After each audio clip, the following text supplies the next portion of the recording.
Yo, what's good, my boy? What's poppin'? That's on the neighborhood, cuz. Say word. What up? Yo, what's poppin' with y'all ashy asses? Nico in the building making aunties bat them lashes. Okay, I'm just fooling, let me cool it. See y'all listening? Join us as we get these big ups to black excellence. Okay. News you can use to uplift your kinfolk and them. Feed them something different than that circus act on CNN. Just enough humor so it never be your boy. So welcome Mr. Martin, this is ethnic-ish and more. That's all the there goes the neighborhood. That's all the neighborhood. There goes the neighborhood. We live? Okay, we live. Jay say we live in this bitch. T say we live in this bitch. It's a whole vibe in this bitch. My niggas might slide in this bitch. Ooh, yeah.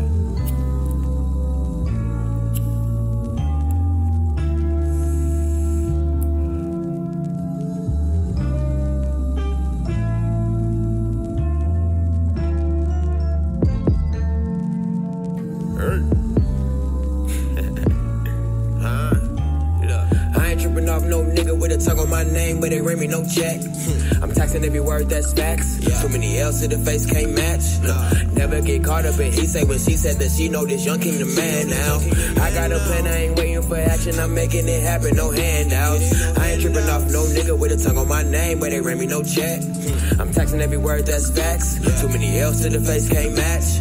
I never get caught up in he say when she said that she know this young king the man now.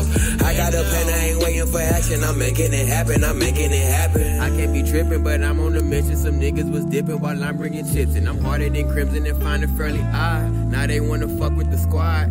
Now they wanna sit in my pod. Gave niggas a plate, but they wanna eat. Not at the table full. They wanna show they teeth. Keep your churrera set, cause this ain't gluten free. Damn. Crap back in the kitchen, and no telling what he cooking like God.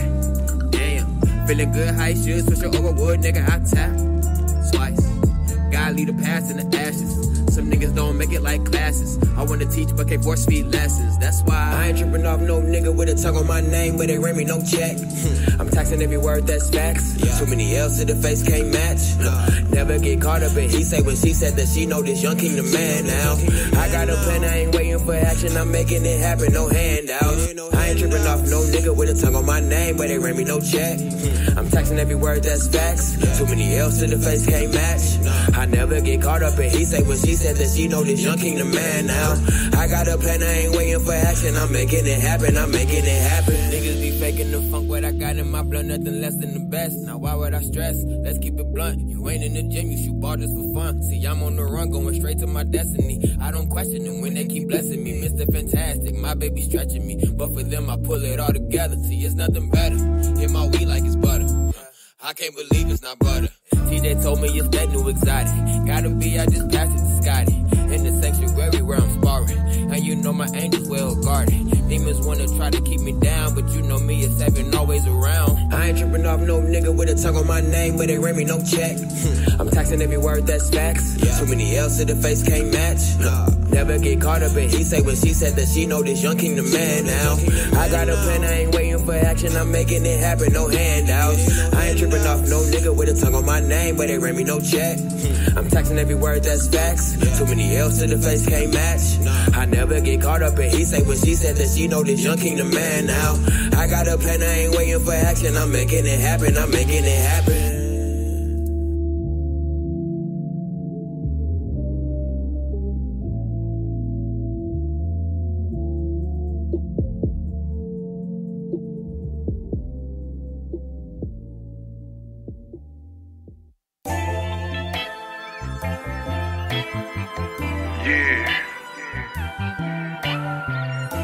You listen to the sounds of trouble, nigga. And you know.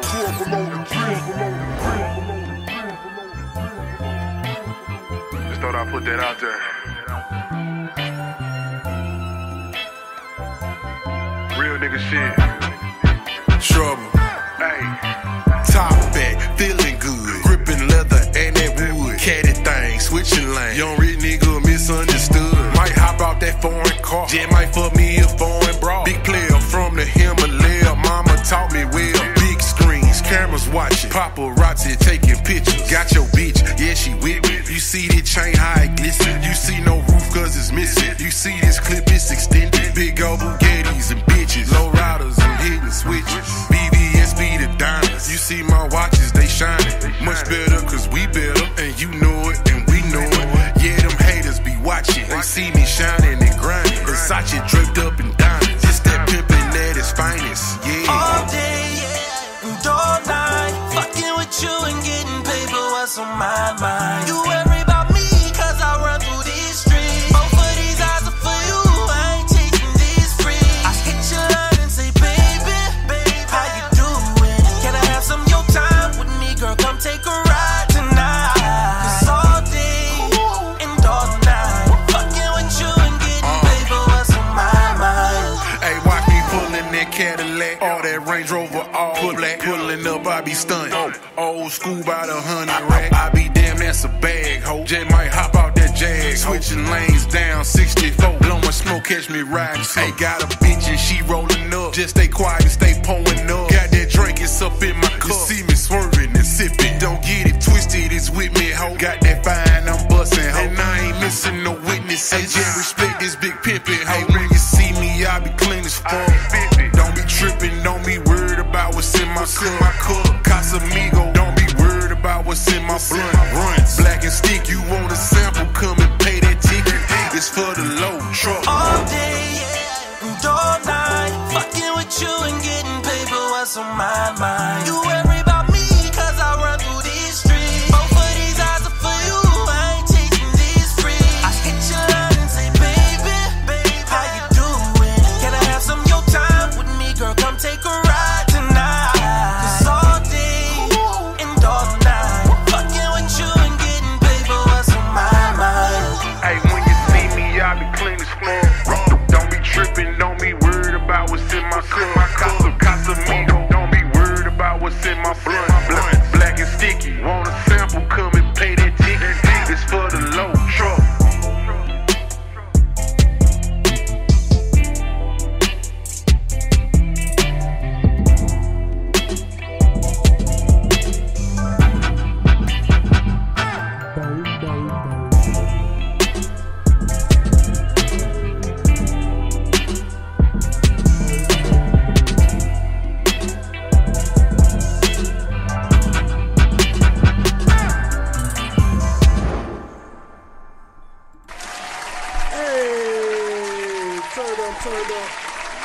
Turn it on up. We back on another episode of Ethnic is Your More. Episode number 41 of season 2, Into the Oliverse. What up, what up, what up? Y'all heard the extra voice in the room. Y'all see the extra person on the screen. This is why we are entering said Oliverse, man. We gotta clap it up for my dog. Oli in the building, man. What's good, bro? As always, y'all already know how we finna do it, man. I'm one half of the tandem in this thing, man. My boy NicoThaGreat, and we got the wonderful Past Master. Hello, everyone. Hey, how you doing? Welcome.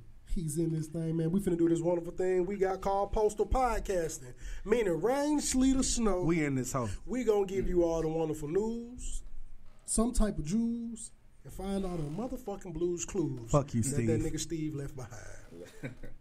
In one of his bids he was doing or whatever he had going on. One of the 5011 Steves that we got. Shout out to the original. I don't know if you got it together. It has been a few of them. Bro, it's been a good 4 of them. I know at least 3. I was saying, I know 3. At least 3. At one point, it was a light-skinned nigga with Steve. I was like, well, how we get from a white man to a black Steve? I mean, I'm never against switching shit up, but I'm usually with the stick with the original. I'm one of them type of people. Yeah, I feel that. Like, they switched it up quite a bit. My oldest kids used to watch a lot of Blues Clues way back when it started, so I'm the original Steve. Me too. Yeah, me too. Shit, I used to have to watch with my little cousin.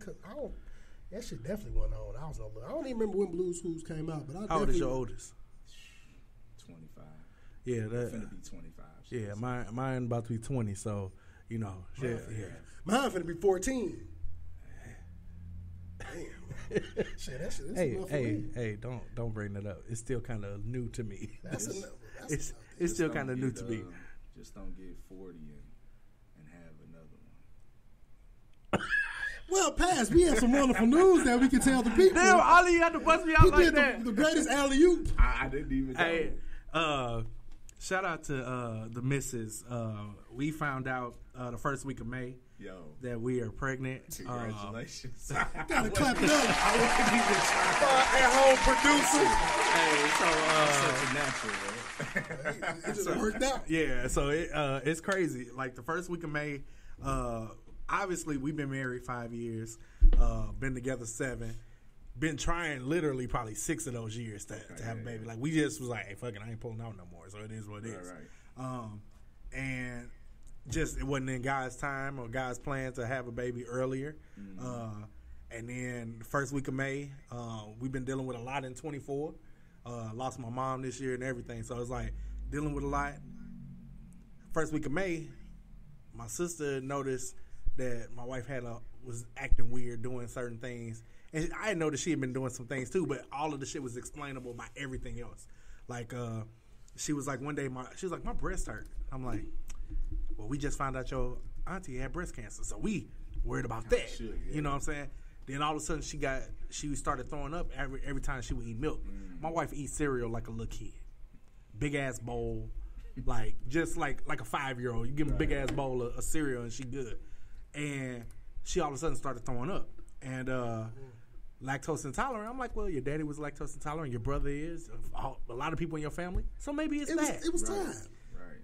Man, first week of May, my sister was like, hey, I think you should take a pregnancy test. She took a pregnancy test. She's pregnant. We happy. We excited. About 2 weeks later, we like, all right, well, her doctor said since you're newly pregnant, you can do this 5K.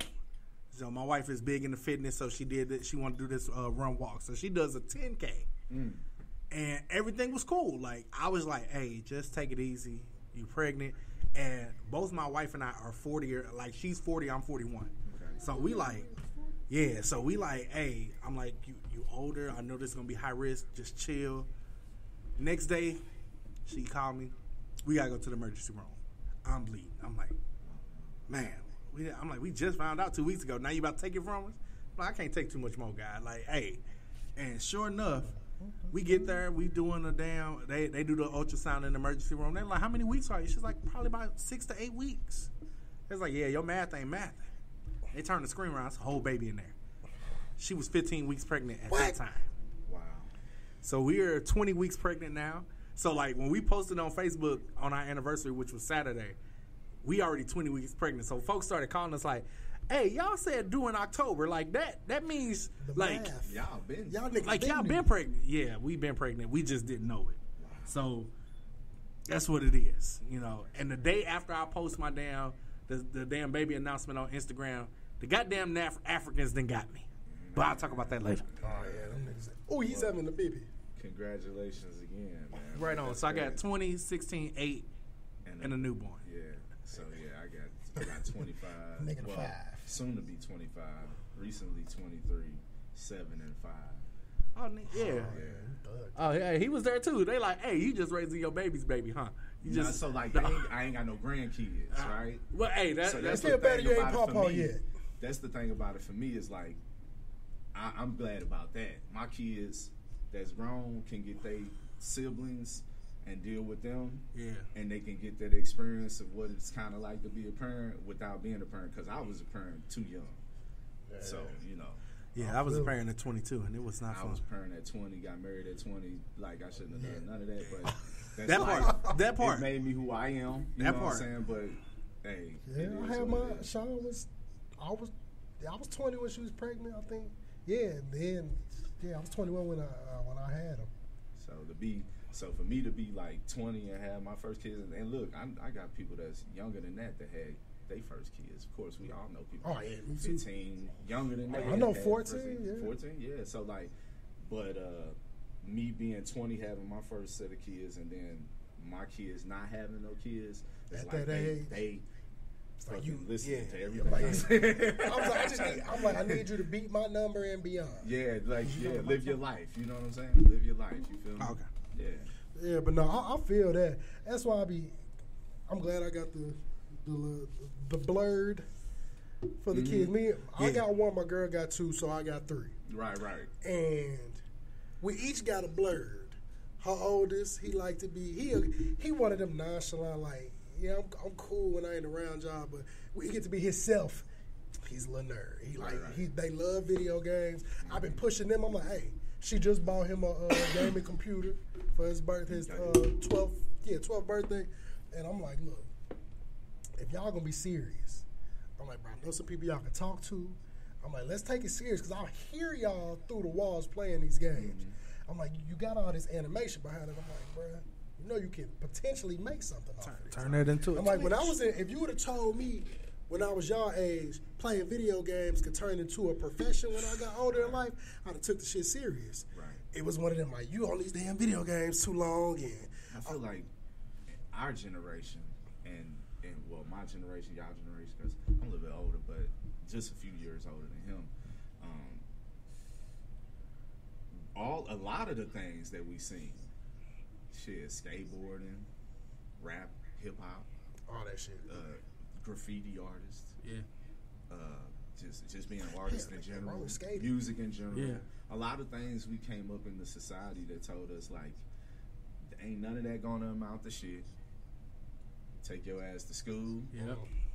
Get in debt. That's what they was. That was the. That's all they was underlying preaching. You know what's funny is to piggyback.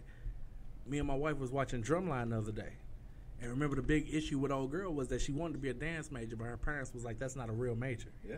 You know what I'm saying? And now I know people who have turned dancing but it is into a full blown career. We've watched people over the years. Debbie Allen. I mean, like exactly. Yeah, I grew up. My little known fun fact people don't be knowing about me is I used to dance. Like, I was in groups and all that type of shit coming up.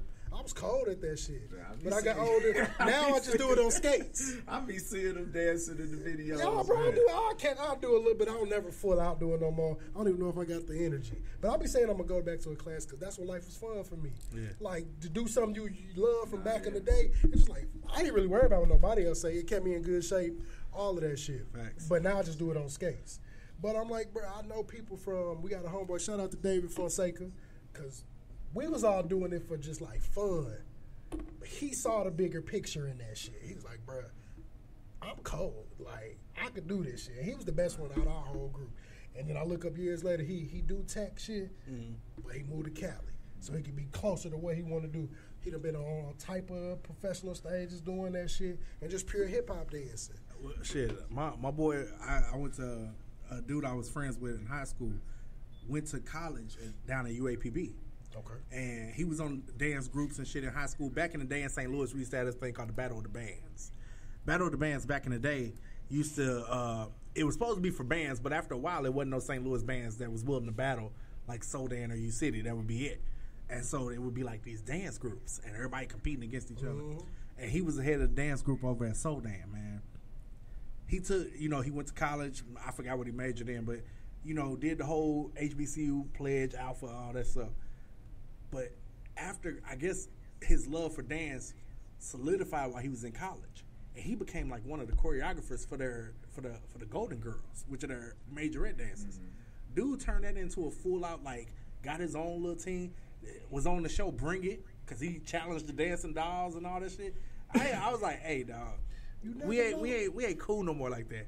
But nigga, my kids seen you on TV. That's kind of what's like up. You never like, and I didn't even know he was gonna be on there. I just saw him like, nigga, that's Dory. Right. And my wife, my ex-wife, she was my wife at the time. She's like, you know him? I was like, yeah. It was kind of weird, but it was like, Yeah, we went to school together. Yeah, I'm like, I know him because he's a different type of guy now, if you get my drift. But I don't know him. Exactly. I don't know that nigga, but I know that nigga. Like, I went to school. That's we was fist bump in the hallway type noise. But I ain't call that nigga to play the game. Right. Like, that's 2 different friends right there. But man. But I mean, Brian, the crazy part is that's kind of, we'll get into that too, but that kind of leads into my thoughts for our numerology corner. Let's do it. But Pass also, the collection plate. Before we get to passing the collection plate, and doing our Black History Fact. That part. I got to clap it up for our guest that was here last week. Shout out DJ YB. Jermaine McCraven, man, he came here, kicked it, gave us the ones and twos, man, had a great interview, had a good time. But past, yeah, we black. Yeah, it's another week of some history. Man, it's amazing that we actually have this moment to kind of talk about Black history, and I'm gonna make it real brief. I realized today, while I was talking to my students at Harris Stowe, I was like, Black music and Black movies are a love language. Like, when you think about Black music, and y'all remember it's June, it's Black History Month, Black Music Month. When it comes to Black music, we have some of the greatest love songs of all time. Like, the songs that you was made to and the songs you made babies to. Oh, just was hunching. Just hunching, you know what I'm saying? And it made me start thinking about some of the greatest. And one of the people that came to mind was a guy by the name of Keith Sweat. And so the reason that he popped up on my mind, because I realized artists in our time and you know, back in the day, you had probably had a producer, you know, somebody who was going out putting people on. But a lot of people don't realize some of the biggest artists in our industry have put people on. Oh, yeah. You know, and I got to give a shout out to Keith Sweat, because he put on some of the greatest groups. If you grew up in the 90s, he put on groups like Silk, Drew Hill, Cut Close. So I felt the thing that one of our guests feel like me. Now I know some people who feel like that. I call him the world's greatest whiner. And you know what? He's a great whiner. But let's be real. I know I'm not saying he's a great singer in no way, shape, or form. None. But he had a lane.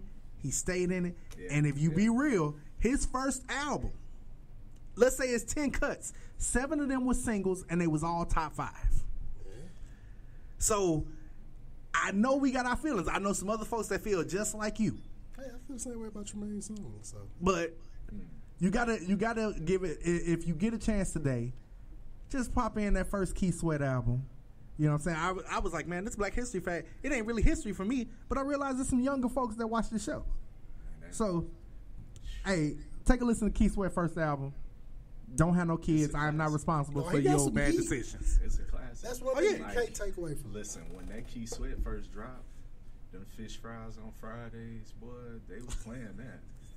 He got the perfect cooking, cleaning your house music. Yeah, they was playing. Yeah, you can't. That's one thing I can say. It's like, it's a lot of people out here that's professional singers that aren't the greatest singers. Somehow they've mustered their way through, whether it be their greatest songwriting, they know how to convey their message through the song. Because it's crazy. And first of all, shout out to the producers, because you got a lot of people who don't sound good without them. No. I.e., Music Soul Child. I love Music Soul Child with a passion, but you put them on stage, you might as well put me up there. Yeah, I think in modern music, most of the singers don't sound as good as you may think they do without the production behind it. I ain't gonna say only a few, but it's a nice, it's a little handful of. That's nice. I'm telling you, like, for real, from my perspective as a music producer and just my musical ear and everything like that, and what I hear, a good 95% of the artists are not really that good without the right production. Oh no, I agree. Nelly wouldn't be Nelly without the production he got. I agree. Also, it's a sound package that went with Nelly when he went to Universal. I agree. Also, man, I saw a post the other day, or actually saw a trailer. Speaking of producers, I don't know if y'all know Pharrell got a movie coming out.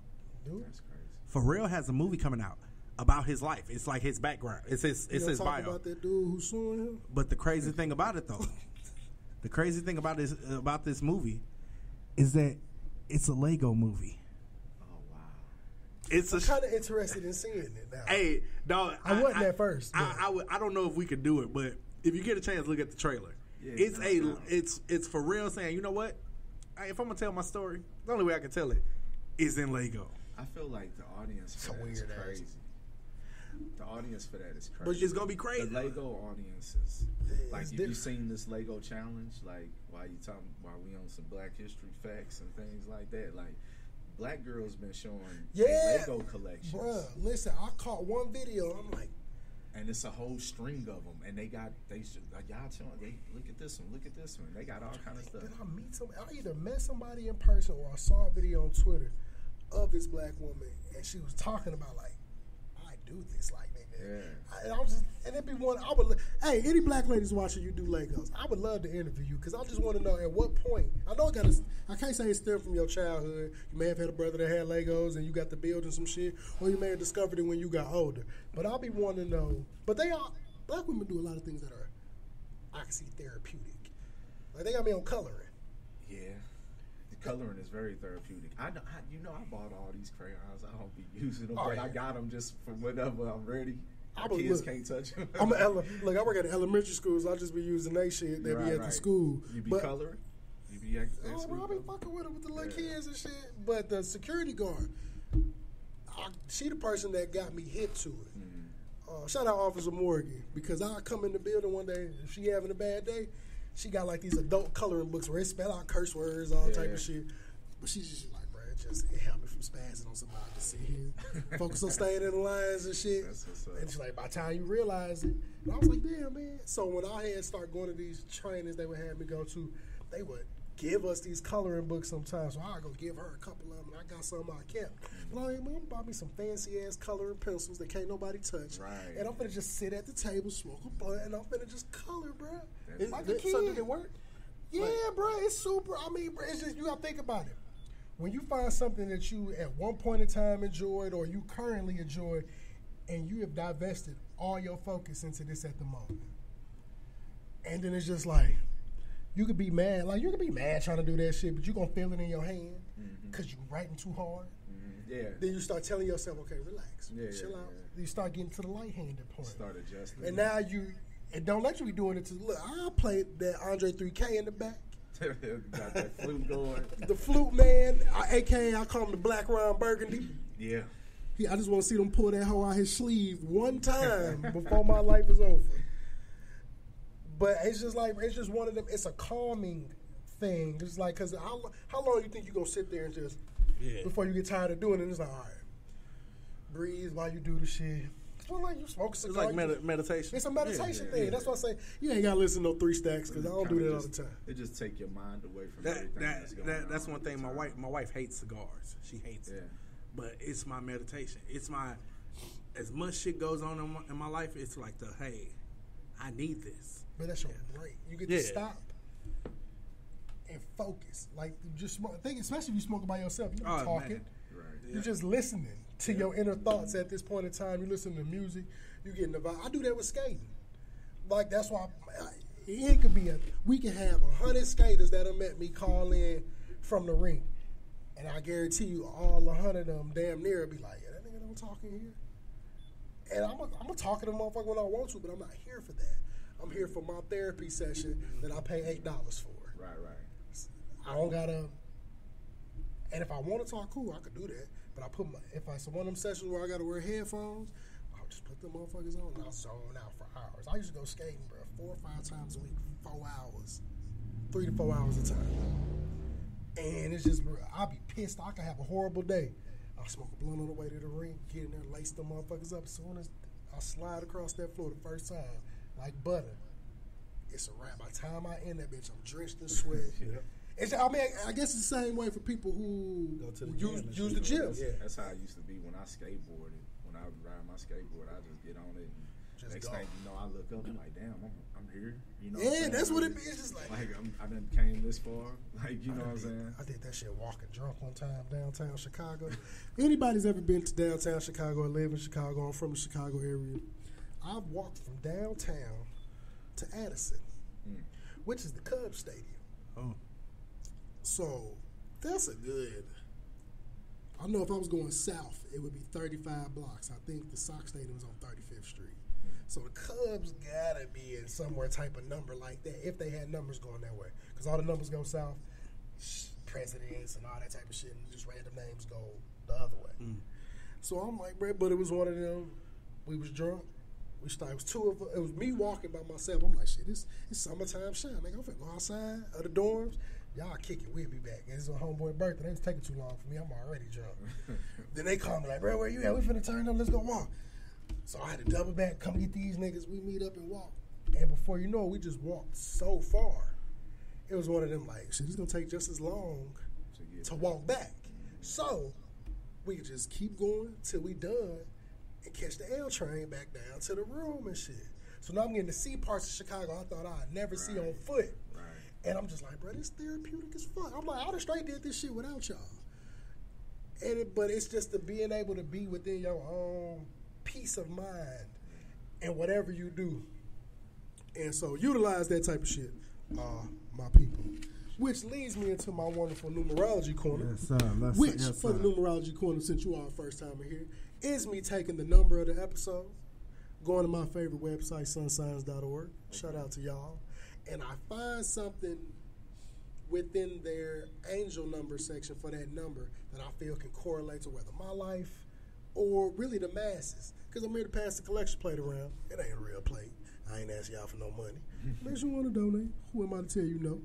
But it's here to, it's rare like I find something that don't correlate with somebody.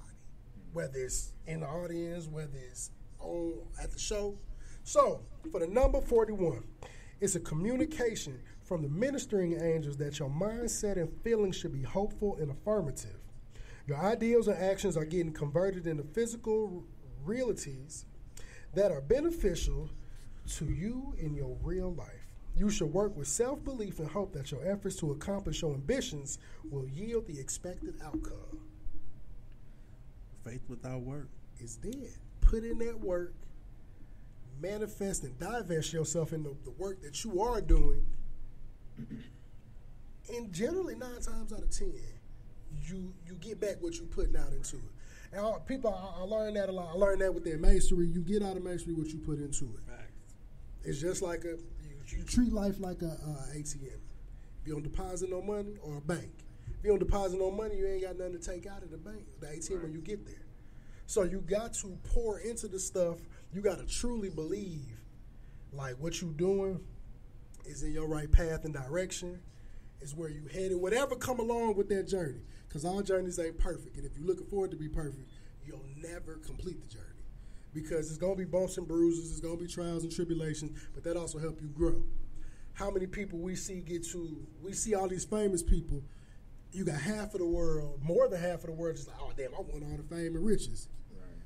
But that same half wouldn't go ask that person, well, what you have to go through to get them? And if they told you what they had to go through to get them, now you don't want it no more. Like, it's my biggest thing to equate it to is going viral on social media. Going viral with no plan is pointless. Not saying you plan to go viral. Yeah, I don't think you plan to go viral. Some people, I've seen people create content with the intent, like, I think this will go viral. The more that it's, that going viral has been a thing, the more we've seen people try to create the viral moment. Yeah. But for me, I feel like people know what's authentic and what they know what's fake. They know. We hope. And it's well. People. You right. We hope. I can't. Social media allowed the kids who's supposed to be in the gen ed classes and the kids who's supposed to be in SPED to be in the same room together. Yeah. So it allowed people who normally wouldn't cross paths or talk to each other to have that intellectual conversation. It's one of the things I constantly have to tell myself when talking to people on Facebook. It's like, I go look at the fucking profile picture, man. I'm going to tell you the truth. I go look at the profile picture, and I scroll a couple, and I'm like, you know what? I don't listen. This is a person that I might have to harm if I see them in the streets. Yeah, that's why I don't go there, bro. Because they're not mentally on the same platform that I am. It's just the truth. I had to get to a space in my life a couple years ago where I had to purge my social media. It's time, you know, and like, that's honestly, I hate that I lost my Instagram. Like, but I looked at it. It was like, you know what? I've been meaning to purge anyway, because you know, I look at, not every follower is meant to be a good follower. You know what I'm saying? you got your spies and all that shit, and your haters. But then you also you realize there's some people in your life who are literally looking at your shit for your downfall. They waiting for your downfall. They waiting for your downfall. They learning from what you doing. Yep. Like all these things. Like it's crazy because all the stuff that we talking about right now, I was looking over the questions y'all got for me, and it's all stuff that I could just talk about pertaining to streaming. Like, I already know, bro. But yeah, they waiting. They looking. And they want to laugh at the downfall. Just like you said about losing your page. Yeah. It's like, man, I got a whole nother Facebook page. I don't know why I just don't go over there and work on it because Facebook playing with me anyway with my old page. I might as well. Just convert everything. And I don't even want all those people over there because the truth of the matter is all those people, they don't support what I do. You know, why don't I have 100 viewers? Why don't you have 100 viewers right now? Why y'all don't have 100 viewers on one place right now? There's no reason not to. There's no reason not to. Especially when you got thousands of friends. Well, well, first of all, you got thousands of friends, but then you got, like, this is a structured thing. I watch people all the time. They go live and they're just doing shit. Just doing shit, bro. And it be having hella people. And I ain't want to knock it. Get yours. Yeah, but you know, it's like TikTok has made. So one of the things I've been talking about with streaming since I've really been getting into it is that, like you said, the Gen Ed and the sped kids in one room. With streaming, you are watching people's their mental illness unfold live. Mm-hmm. I watch it all the time. We've had it happen live on here. Twice. And so it's like, what's up, brother? But the thing about it is that people like to watch that. So that's why if you doing something positive, yeah, and then they're acting a retard, just for lack of better words. Like that kid that you just said, I can't stand that dude. What's up, brother? I can't stand. Oh, you ain't never seen him? I can't stand him. I started seeing the viral clips. People responding to it, or people doing his challenge first. It's a cat who gets on TikTok and Twitch and all that and plays video games. He plays Madden. But he's sped. No, he's not. Is he? He's not. That's why I don't like him. No, because it was a girl that trying to get over like that. He's playing a part. So I think know it. See, I'm thinking he was sped for real because you get somebody who's like either that or highly autistic. That's right? just like. Well, I don't know how familiar y'all are with streamers, but there's a black dude. I am Speed. He be acting slow than a motherfucker. Ain't nothing wrong. Okay, but you can tell because I've seen him talk regular. I'm like, bro, it's a part that they play. That's like my biggest problem with streaming and everything. Like it's so fake.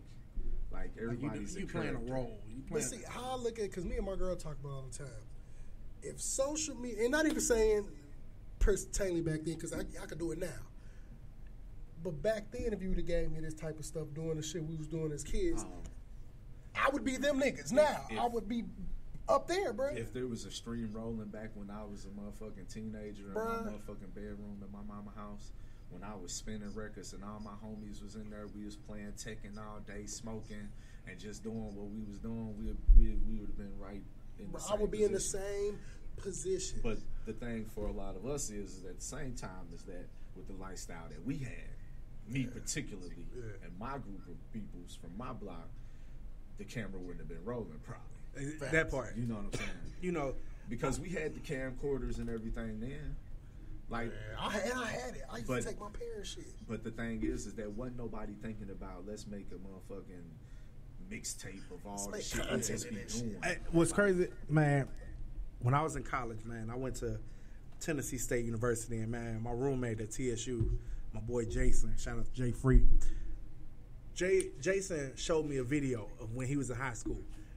That he from Montgomery, Alabama. They used to go to Tuskegee for this event called Players Ball. It was basically Players Ball was Freaknik that wasn't Freaknik. You know what I'm saying? And he had a video, and we watched his video. Like I was enthralled for like 2 hours watching a video, and it's somebody with a camcorder. I'm seeing motherfuckers Joan and motherfuckers, doing all shit, but ass and titties everywhere. I'm like, can't go wrong with that. Man, I gotta watch this. Like, you know what I'm saying? And when you think about it, we actually did see that though. We did see the creation of that because we all grew up on Girls Gone Wild. Well, my 8th grade art teacher was in Snoop Dogg Girls Gone Wild. The difference about it is, though, did we grow up on it or did we just grow up seeing it? Because the thing about like Girls Gone Wild, yeah, we synced that, but I ain't never had a whole DVD or a tape. Now the difference is now is that you got the internet. Yeah. So any kid that knows how to fucking type, and that ain't hard. Like hey, you even got to spell correctly. We got kids at school looking up sex shit, can't spell it. Half of the most popular videos, okay, Sexy Red, for instance, YouTube videos, know she do 1 million. That's why she in the position she in, because she was doing 1 million before she was even in this position. All right, look at the hashtags on those videos. It got Sexy Red hashtag 10 different ways because people don't know how to spell it. They spelling it SEXIRED, SEXYRED, SEXYREDD. Like that's 3 ways right there. You know what I'm saying? So the hashtags. You look as at an educator, I'm appalled. Yeah. As an educator, I'm appalled. But no, bro, I'm not surprised because I had 2 weeks in the school. I do the iPads at my elementary school. 2 weeks in the school, 3rd grade teacher called me. She's like, Mr. I need you to look at something. She's like, I don't know how he did it because we got a firewall protection. But we got certain iPads that were, all iPads at one point came from like Apple and T-Mobile. Yeah. So we got some of them iPads that you can turn on different companies like Verizon, T-Mobile, and all that, so they can access internet because everybody family ain't got it. Right. And SLPS wasn't giving them things out like they was during COVID. Right. So little dude looked up the freakiest shit he could find. Oh, Lord. Because when I opened it up, bro, first of all, kids we call them the technology era, and we think they so technologically smart, and a lot of them aren't because this is all they know how to do. Scroll through shit. But as far as the inner workings of how to get rid of shit, they don't know how to do that. So his ass saved a picture of this white lady riding this white dude. I'm talking about you can see the dick going in the pussy as his motherfucking background on the web browser. Oh, wow. So everything, but he didn't realize how to get back to it to remove it. So it's at this point he just got to try to keep the tablet closed, but the teacher saw it because he forgot all about the shit. And it's not like they tablets got codes.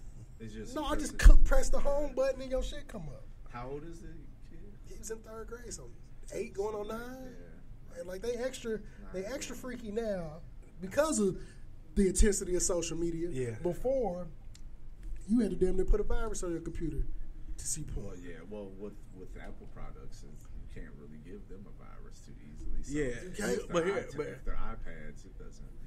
You know, but these kids, my son, I'm not trying to cut you off, but my son, he's 5 now, but him and his sister had Fire tablets. I think he got them when he was about 3. Yeah.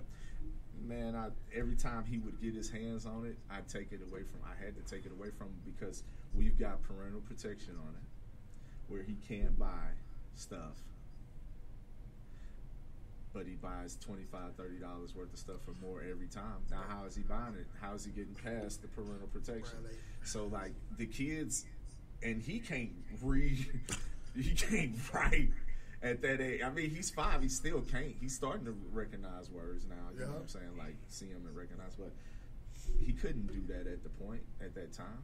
So how is he getting past that? Like, now, what you said about the kid not being able to get rid of it, that's just above his pay grade for his age. The kid's pretty fucking smart to get to that. Because AJ got his own iPad, and I realized my problem with AJ. AJ had figured out, I can change the background and stuff on the iPad. That's the easy part. What he was trying to figure out is, how can I get these apps without my daddy knowing I get the apps? Yeah. So I had to go in and put a thing where it's like, hey, every time he tried to download something, it got to come to me. So I had to take that off Sean's shit because my son 13, but he one of them people. He love games. He gonna play something. And attention span don't stay there long enough. Now he want to download something else. And that's the problem that I have with the iPads because we just got the kids' iPads again, and that's the thing is every time they get the iPad access, well, I want to download this. I want to download that. I want to download this. I want to download that. I'm putting them away because you're not like you're spending more time searching for things than you are actually than playing. you are actually playing. When I came up, you had the Atari, you had Nintendo, you had the Sega, whatever you had over the years, and you had a couple cartridges. You had to play that game. I'm talking, you beat the game 6-7 times. More than that, because you have nothing else to play. The games wasn't even beatable. Yeah. A lot of them wasn't even beatable. You just kept playing until you. Like died. I think, my wife and I we very old school. We got a whole Nintendo and shit, and I see her. Well, she'll play. She still at 40 years old will go turn on Zelda, and I'll be like, "Yep, she's done for the night." Because once she turn it on, she gonna stay. She's on that. Like that Nintendo has been on for 2 weeks. Because she was like, "I've gotten so far that I can't turn it off because if I lose all my progress." Nintendo? So we have a system called the Retron. It's the emulator. Yeah, and so we got. Oh no! So the Retron is, I guess it would be an emulator, but it plays the real cartridges. Oh, okay. So I got it has 3 slots: Nintendo, Super Nintendo, and Sega about. Genesis. And she's playing that Zelda, and I'm like, fam. So she playing the actual old school game. Yeah, don't say. Yeah, bro. I remember I had a PlayStation 2, and I was getting in Grand Theft Auto Vice City. That was my shit. No, Vice City. Vice City was PlayStation. Yeah, for sure. Yeah, it's classic. I'm trying to think if it was that or San Andreas, but it was. I had both, but Vice City was the one I was on. But bro, I was getting it was before I got a memory card and all that shit. Yeah. So I'm getting hella far out. My mama knew. Like, I was like, hey, y'all go in this room, do not turn. That motherfucker was hot as hell. Thing. And now, shout out to the inventing of putting that shit inside of it. Because I used to always sit there and think like, bro, why I gotta spend an extra $40, $50 to save my shit? It was just because the memory inside of the thing couldn't hold it. Yeah. It wasn't. It had to become bigger. We didn't have all these microprocessors and stuff that we got now. Thank the microprocessor for coming around. Shout out to all the folks that grew up playing video games. Because if you had all the systems, like fam. And the saddest part of my existence is not having my old things. Specifically my He-Mans, all my Masters of the Universe stuff, and my video game systems. Because I'm saying Atari 2600 was my first system. Nintendo, Super Nintendo, Nintendo 64, Sega Genesis, PlayStation 2, PlayStation. Come on, man. How many versions of I had the PlayStation. I had the original PlayStation box. Atari 2600, you had Atari 7800, and I think you had a 48 or 45. It may have been a 20. I don't know what type of Atari this was, but I used to live downtown Chicago going to Robert Morris, and we was in a 28th floor building. So I think the first, from floor 5 is when the room started. 5 to 26 was all Columbia College. 27 to 28 was my school. And what Columbia would do, they went to school on semesters where we went quarters, so we there all year round. They would take, at the end of their last semester, they would take all the stuff they didn't want and pile it up in the front. If it was good, all the other stuff, they'd throw it away. So me and my roommate got high one day. I'm like, bro, I'm finna go look through what these motherfuckers got, bro. Hey, I hate to interrupt you, but Kashif is showing his age. Oh, Kashif younger than all us. Hey, shout out to my nigga Kashif, man. Hey, because he's saying Nintendo 64 from Lincoln was the best system. Nintendo 64 was to me the best system. No sir. All because of GoldenEye. As a gamer for life, and I feel like I'm the most certified person to talk about gaming that I know. Nintendo 64 isn't the best system there is. You said it is. Exactly. I'm sure it's not. I coach esports. The controller I'm like, alone is the reason why that's not the best system. Facts. And the best system for you is always going to be whatever holds the most nostalgia for you. Me being the gamer that I am, I have no bias. I love PlayStation, but if something comes along and blows it out of the water, I'm going to tell you the truth. Xbox doesn't.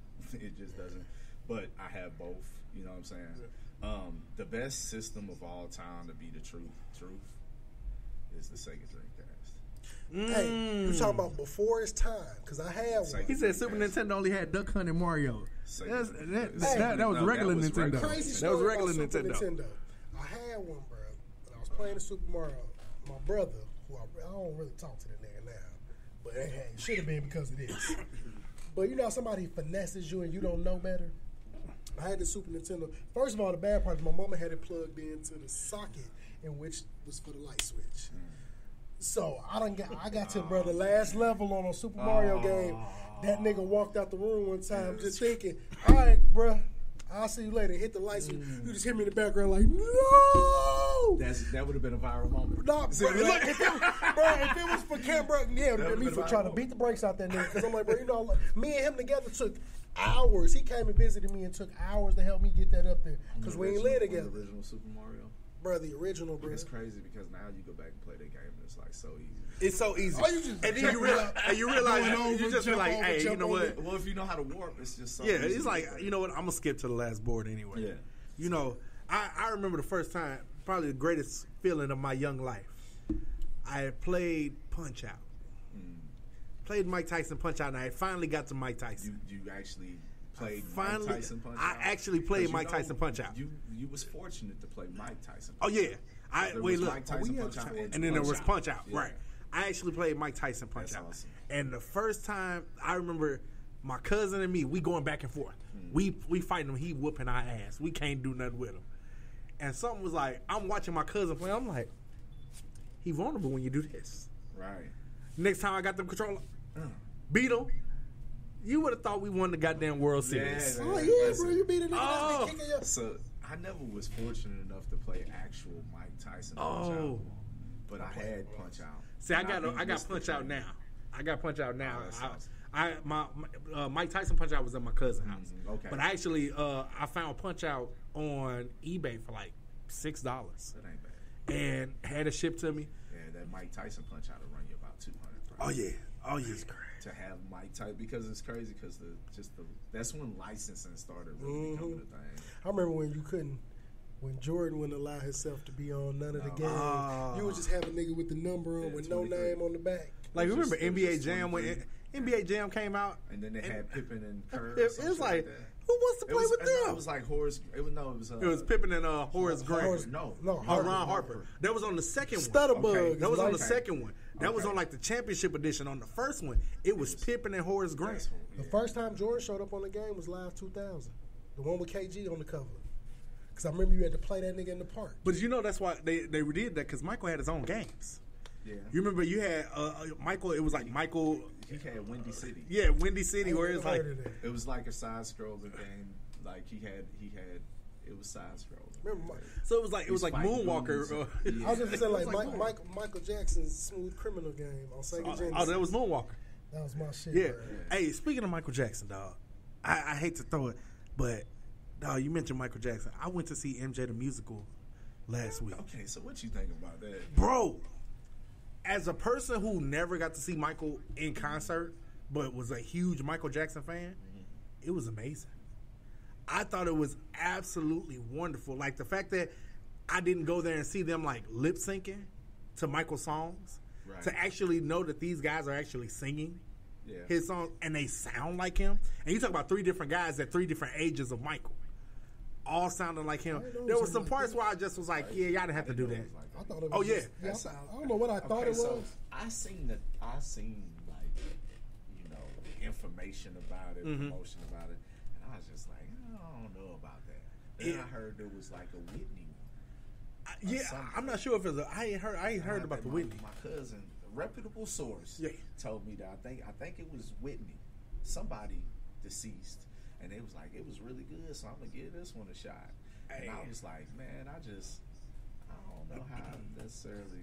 When I tell you the fact that it's a live band, you talk about a live band, a actual singing, and it's dope because I remember watching for those who haven't seen it, because it's not in St. Louis anymore. What it does is it sets the premise. It's basically Michael being interviewed while he's rehearsing for the Munich show in 1993, which was live on HBO. Okay. So if you grew up in the 90s, Michael Jackson was the first one to have a concert on HBO, and then Madonna and all them did it after him. So he's rehearsing for that. And you see him, and all the younger versions of Michael are him reminiscing. Okay. You know, so he was like, yeah, my dad, and then you'll see Joe. And the crazy thing about Joe, they made Joe the villain, obviously. Well, like, yeah. you know, they made Joe Jackson the If he villain. ain't beat that ass, them niggas would have been. But the crazy thing about it, He whooped him to start. Joe, he whooped him to start him. But in the play, he's dropping mad jewels Well, that every black father would. I feel like he was dropping jewels along the way. Oh, yeah, There was no these. I feel like in modern society we judge critically the things that were the past, but man, look at modern society, man. Yeah, because the kids who ain't having them type of structure all I'm is out saying here wilding. is that like a lot of things changed since then, but one of the things, the main thing that's changed is people don't get their ass whooped no more. Man. Yeah. Like they just don't mean you gotta abuse them. And that was the thing. You know, I heard one of the ladies behind me, like during the intermission, she was like, you know, Joe was just, she was a white lady, she was like, Joe was just so tough on Michael. And I'm like, do you really think Michael Jackson would be who he is without somebody being tough on him? He wouldn't. Like, the fact that as a black man raising a black son, I gotta be tough. Because America's gonna be tough on his ass, whether I prep him for it or not. And so it was so many times where Joe was like, hey, you think they gonna give a damn about your black ass? You just gonna be another Negro that's the shoulda, coulda, do. I'm like, facts. And the crazy thing about it is that back then you had to be tough because everything that was going on, right? Mm-hmm. But now you got to be tougher than back then. Yeah. Because back then everything was cut and dry. It was in your face. It was black and white. You know these white folks don't like you. Facts. Now it's a deception. Exactly. It's a deception. Yeah, bro, that's why I tell people, for people that don't fuck with black people out there, if you stand on that, I don't fuck with you, but I respect that you don't hide the fact. Like, I don't fuck with Trump, but we all know that nigga racist, and he gonna let you know it without just flat out saying, I'm X, Y, and Z. But the fucked up thing is though, like is it racist or is it just capitalist? Think about it. I would say it's a little bit of both. It is a little bit because of both. capitalism in itself is racist. Because facts on that. Well, because capitalism in itself ain't necessarily racist. It's more classist. Classist. I agree, but the reason I say it's racist because our capitalistic structure was built on racism. No doubt. You know what I'm saying? So like for us to say that we have I can look at class, but if my people were the currency. You know, yeah. You get what I'm saying? Yeah. If my people were the currency, like you'll hear a poor white person say, well, my family didn't own slaves. We were poor. Now it's a class thing. Yeah. But the currency for the structure and building of capitalism was built on race. Facts. You know, and so Trump himself, he might be a capitalist, but his capitalism is the purest form of racism. Not just in what he says, but in what he strives for. If you don't have, that's why all the rich folk, even the rich black folk, I rock with Trump because of this. That's just because right now you think you're in their tax bracket. Right. You think you're in their tax bracket. Fall out of it? You fall out of it, your ass, you right back in the... Yeah, well, I mean, those people don't listen to like Kanye and shit. Or Jay-Z, Still Nigga. You know what I'm saying? Like, they don't 100%. Still Nigga is one of my favorite songs. You know? The story of OJ. Story of OJ, yeah. One of my favorite Jay-Z Which is songs. the epitome of that nigga. He couldn't realize, like, bro, no matter what you do, no matter how good these white people love you, soon as something go wrong, you still a nigga. Listen, they couldn't wait till OJ died. They had a field day. Bro, I saw that shit. And the crazy thing about it, shout out to Orenthal, I rock James Simpson. He's still one of the greatest. You can't take away what he did. One of the greatest. And he can't take away what he did on the field. Because I'm they gonna be said real. he I don't think he did it. I agree 100%. And if his son did it, he did what a black father. He did what a father's supposed to. Protect your child in that situation. Get him out that jail. Yeah, with the evidence that I've witnessed with the internet. See, because the internet's a gift and a curse. You know what I'm saying? It's a slippery slope. Yeah, it is. And it's like you got to be careful, man, because I'm so sick of people, and I don't know how y'all feel, but I'm so tired of people telling me that I live in a simulation, because I'm gonna tell you, I play a lot of video games. I have over these 45 years of my existence. And this shit ain't no No, simulation. nigga, this is real. This shit's real. legit. Yeah. This Like, is just how this shit motherfuckers real. is. But we ain't feel like that back then because we weren't exposed to everybody. Well, you didn't have. Okay, for one, you know, I was just in the store. I walked past a guy in the store earlier today, and he had on some hoochie daddy shorts, for lack of better words. And they was even worse than hoochie daddy shorts because these was damn near coochie cutters. But and he had on, you know, kind of like tight shirt, you know. And I just walked past the guy. He's a black man. I got my kids with him. I ain't thinking nothing of him, you know, because in today's society, it's like it is what it is. It is what it is. He didn't look like he was trying to be feminine or nothing. I didn't get no gay vibes from him. I just got that he looked like he just got through fucking working out. Mm-hmm. But 40 years ago, 35 years ago, he would have been called every fruit basket in the. Well, it's weird. It's weird because if you go back and say when we was kids, if not even prior to when we was kids, nigga, have you ever seen an Isley Brothers album cover? No, man. Oh Lord. Have you Listen, ever? Listen. Fam, But they thought that not even Rick James. Shit, nigga, Prince. But Okay, Prince and Rick but all James was of those type of those- dudes. But the Isley Brothers, we knew Ron Isley was fucking bitches, But- Ron Isley had a whole crop top on. The one nigga had his nipples out. They was And he extra had on freaky. some boots and shit. They Freaky was wild. frogs. Well, but here's the thing. Okay, all of those dudes, I kind of excuse them, right? I feel Because of the type of music that they made and the era that they was coming off Cokehead of. music. But here's the crazy one. Here's the one that's too. wild to go back and see. Is like Grandmaster Fast and the Furious 5. Yep. Like they talking about gangster shit for the time. They talking about. Nigga, They talking about Nigga with leather pants on. But that was gang attire. Yeah. That Yeah, was if real you- gang if you go attire. back- and then you think about what you coming off of the disco era. A lot of them dudes, even though they started making hip hop, they was what in they the discos. Remember that's what they And got they mad was at gang Dr. banging. Dre. Two. You go back to you go look at the Warriors. That's how they all the gang mean, what? banging. The original Beat It. Go look at the I'm Beat about It to say, video. yeah. Fresh Groove and all them. Oh yeah. You know, it's just times have changed. I will say I hate the fact that we have embraced the prison culture. But that's the thing. if I see one more cat sagging pants, I'm gonna just girl, start. I'm like, look, I'm gonna start working around with my frat paddle and just start slapping niggas like, yeah, put that shit up. The thing about it is, though, like, you know how they say the saying, the more things change, the more things stay the same. I mean, like we talking about it right here. You go back and look, it's a lot of the stuff that these cats is doing now. They wearing Merces and they wearing skinny jeans and they tightened up. You And know, hoodies in 90 It's been degree going weather. this way for a minute, but it's just like fashion kind of revolves. Yeah. Artistic things revolve. You know what I'm saying? Sugar Grit said the amount of prison reality shows is scary. You know why? But they been 'Cause around. They've been around. but Lockup used to be my favorite show. But what's crazy is, they had tested. They tested how well that was going to do. At our age, we all remember how Oz did on HBO. Yeah, I was gonna bring up Oz. Oz went crazy on HBO.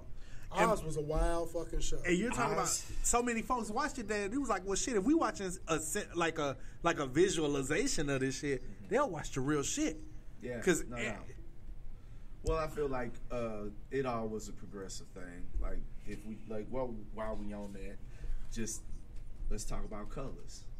Ooh. Yeah. The nation as a whole didn't see gang life like that until colors came out. Now, why was that shit put out, man?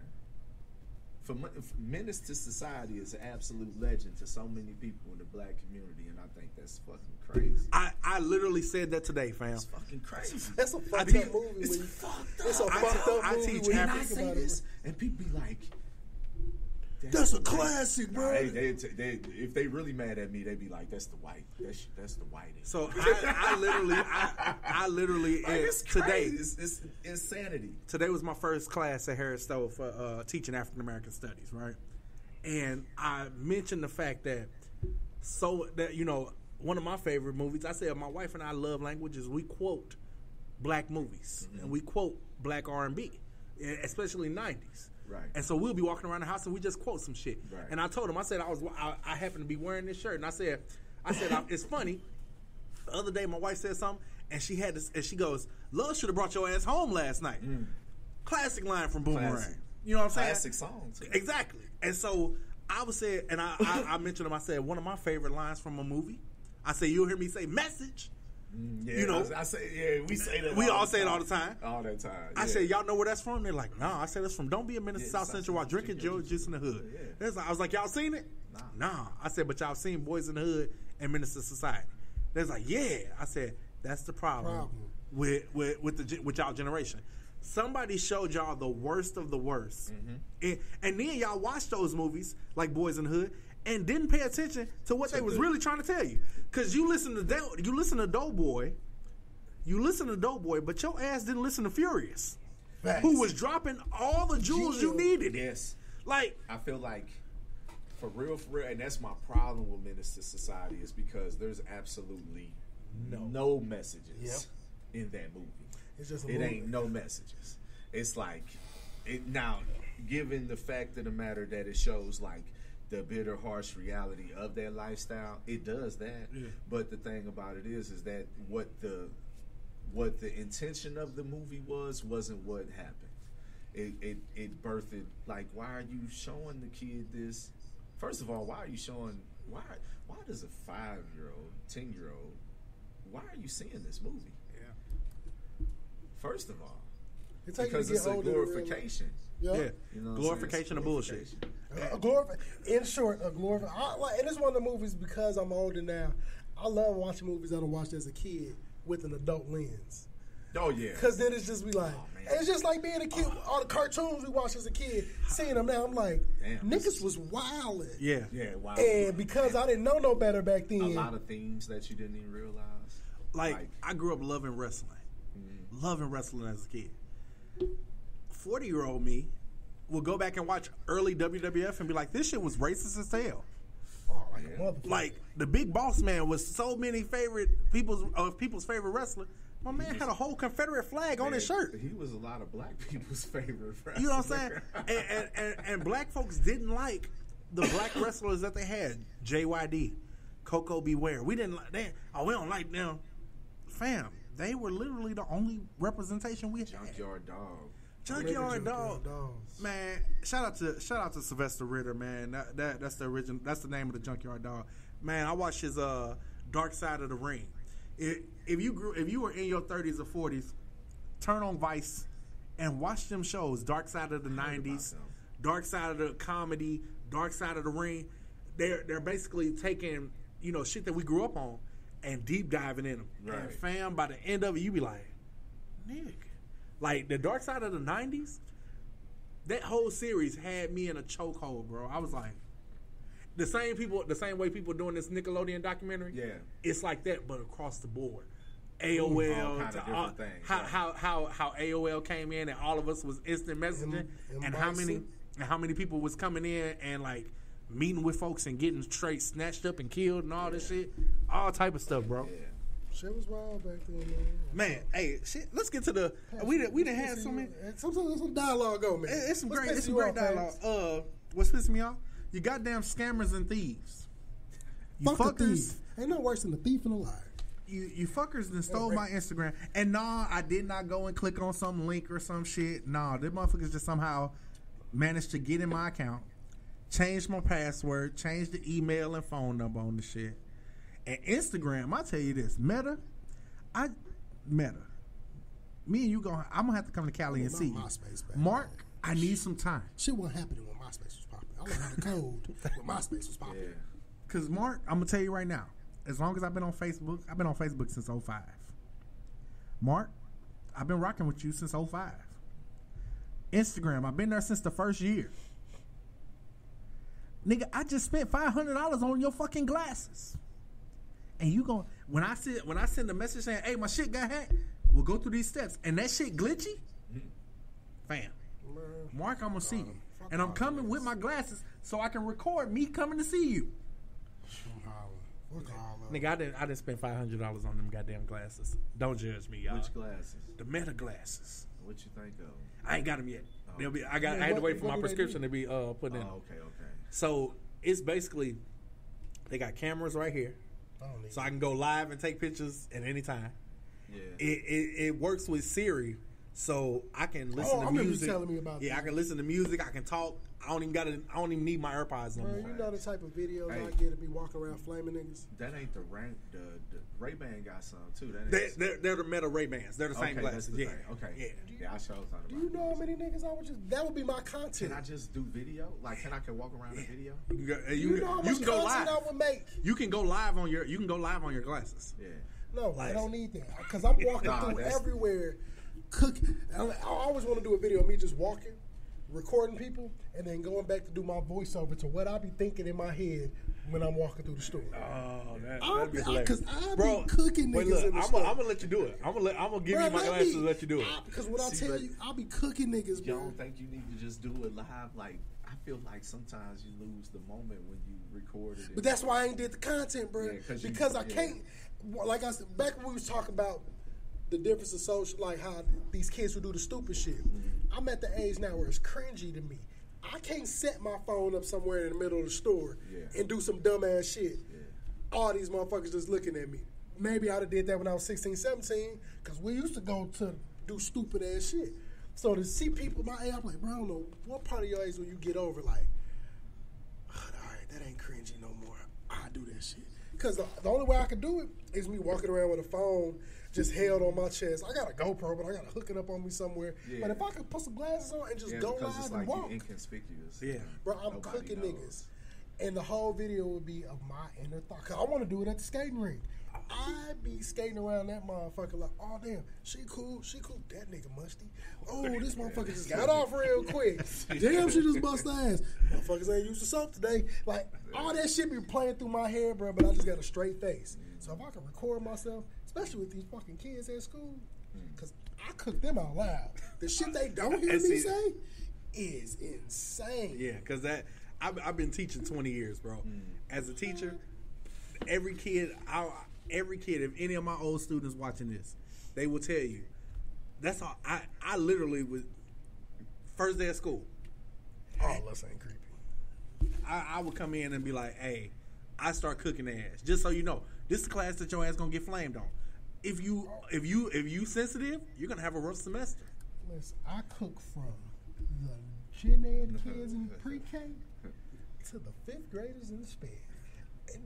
Unless I know for a fact you have a physical ailment or a mental ailment, ain't nothing off limits. Because we get a little boy that used to be in sped last year. He come back to pick up his siblings. He always want to fuck with me because he thought he used to get a sped teacher hell because he would sit back there and just flame her ass for hours, and she couldn't stand his ass. So every time he come back in that motherfucker, I'll just sit there and look. I opened the door last time because I was gonna stall him. He's like, Mr. A, I see you still fat. I said, I see you still read with your finger leading the way. I'm like, you got 4 or 5 kids this year in your class.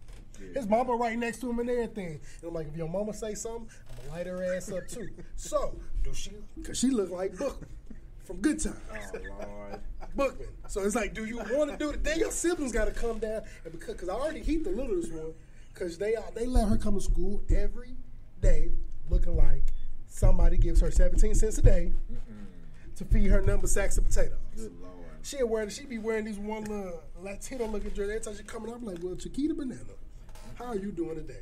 Then the other little brother in sped, I asked that, we had breakfast one morning. He watching everybody get their food. He ain't moving. I'm like, hey, get your food. They ain't call my class.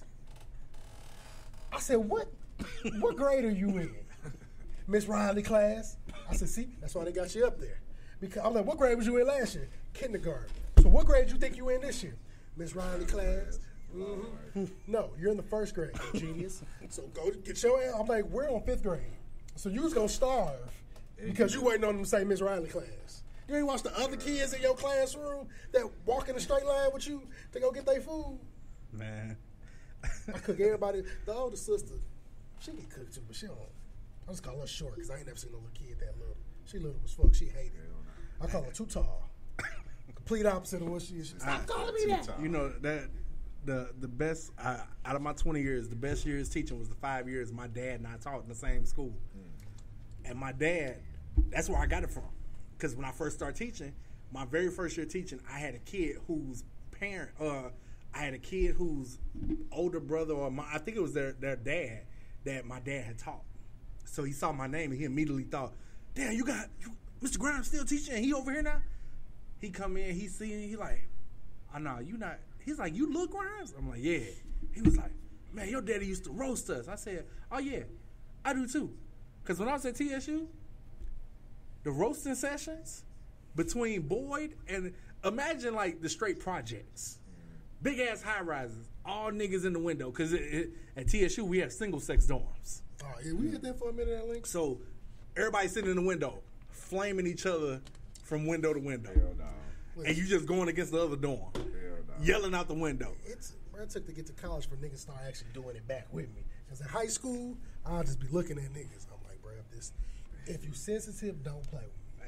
I ain't got to talk about your mama. I ain't got to talk about your daddy. Nope. I'm going to talk about you and that little boot you be wearing. And the 5 years I taught with my dad, our classrooms was across the hall. I'm a pinpointer. I find the one flaw in you. It's just like if you was a flame of midget. I ain't got to talk crazy. I'm going to just put Lil in front of everything I say. Till you get mad. Because you tired of people calling you little. Like you at a little party, huh? You got a little car? You got a couple little hoes? How's that? 1 foot, 2 foot, red foot, blue foot looking ass. Like, I'm just going to keep going, bro. And to be the fact that I do it at the school, bro, I call them flame buys. A kid say something, I just walk by, boom, hit their ass and just keep going. They be like, bro, what the fuck? One of them was like, man, if I could curse, I'd get you. I'm like, what is cursing going to do? You just going to say something, put looking ass at the end? I'm like, because I can say it.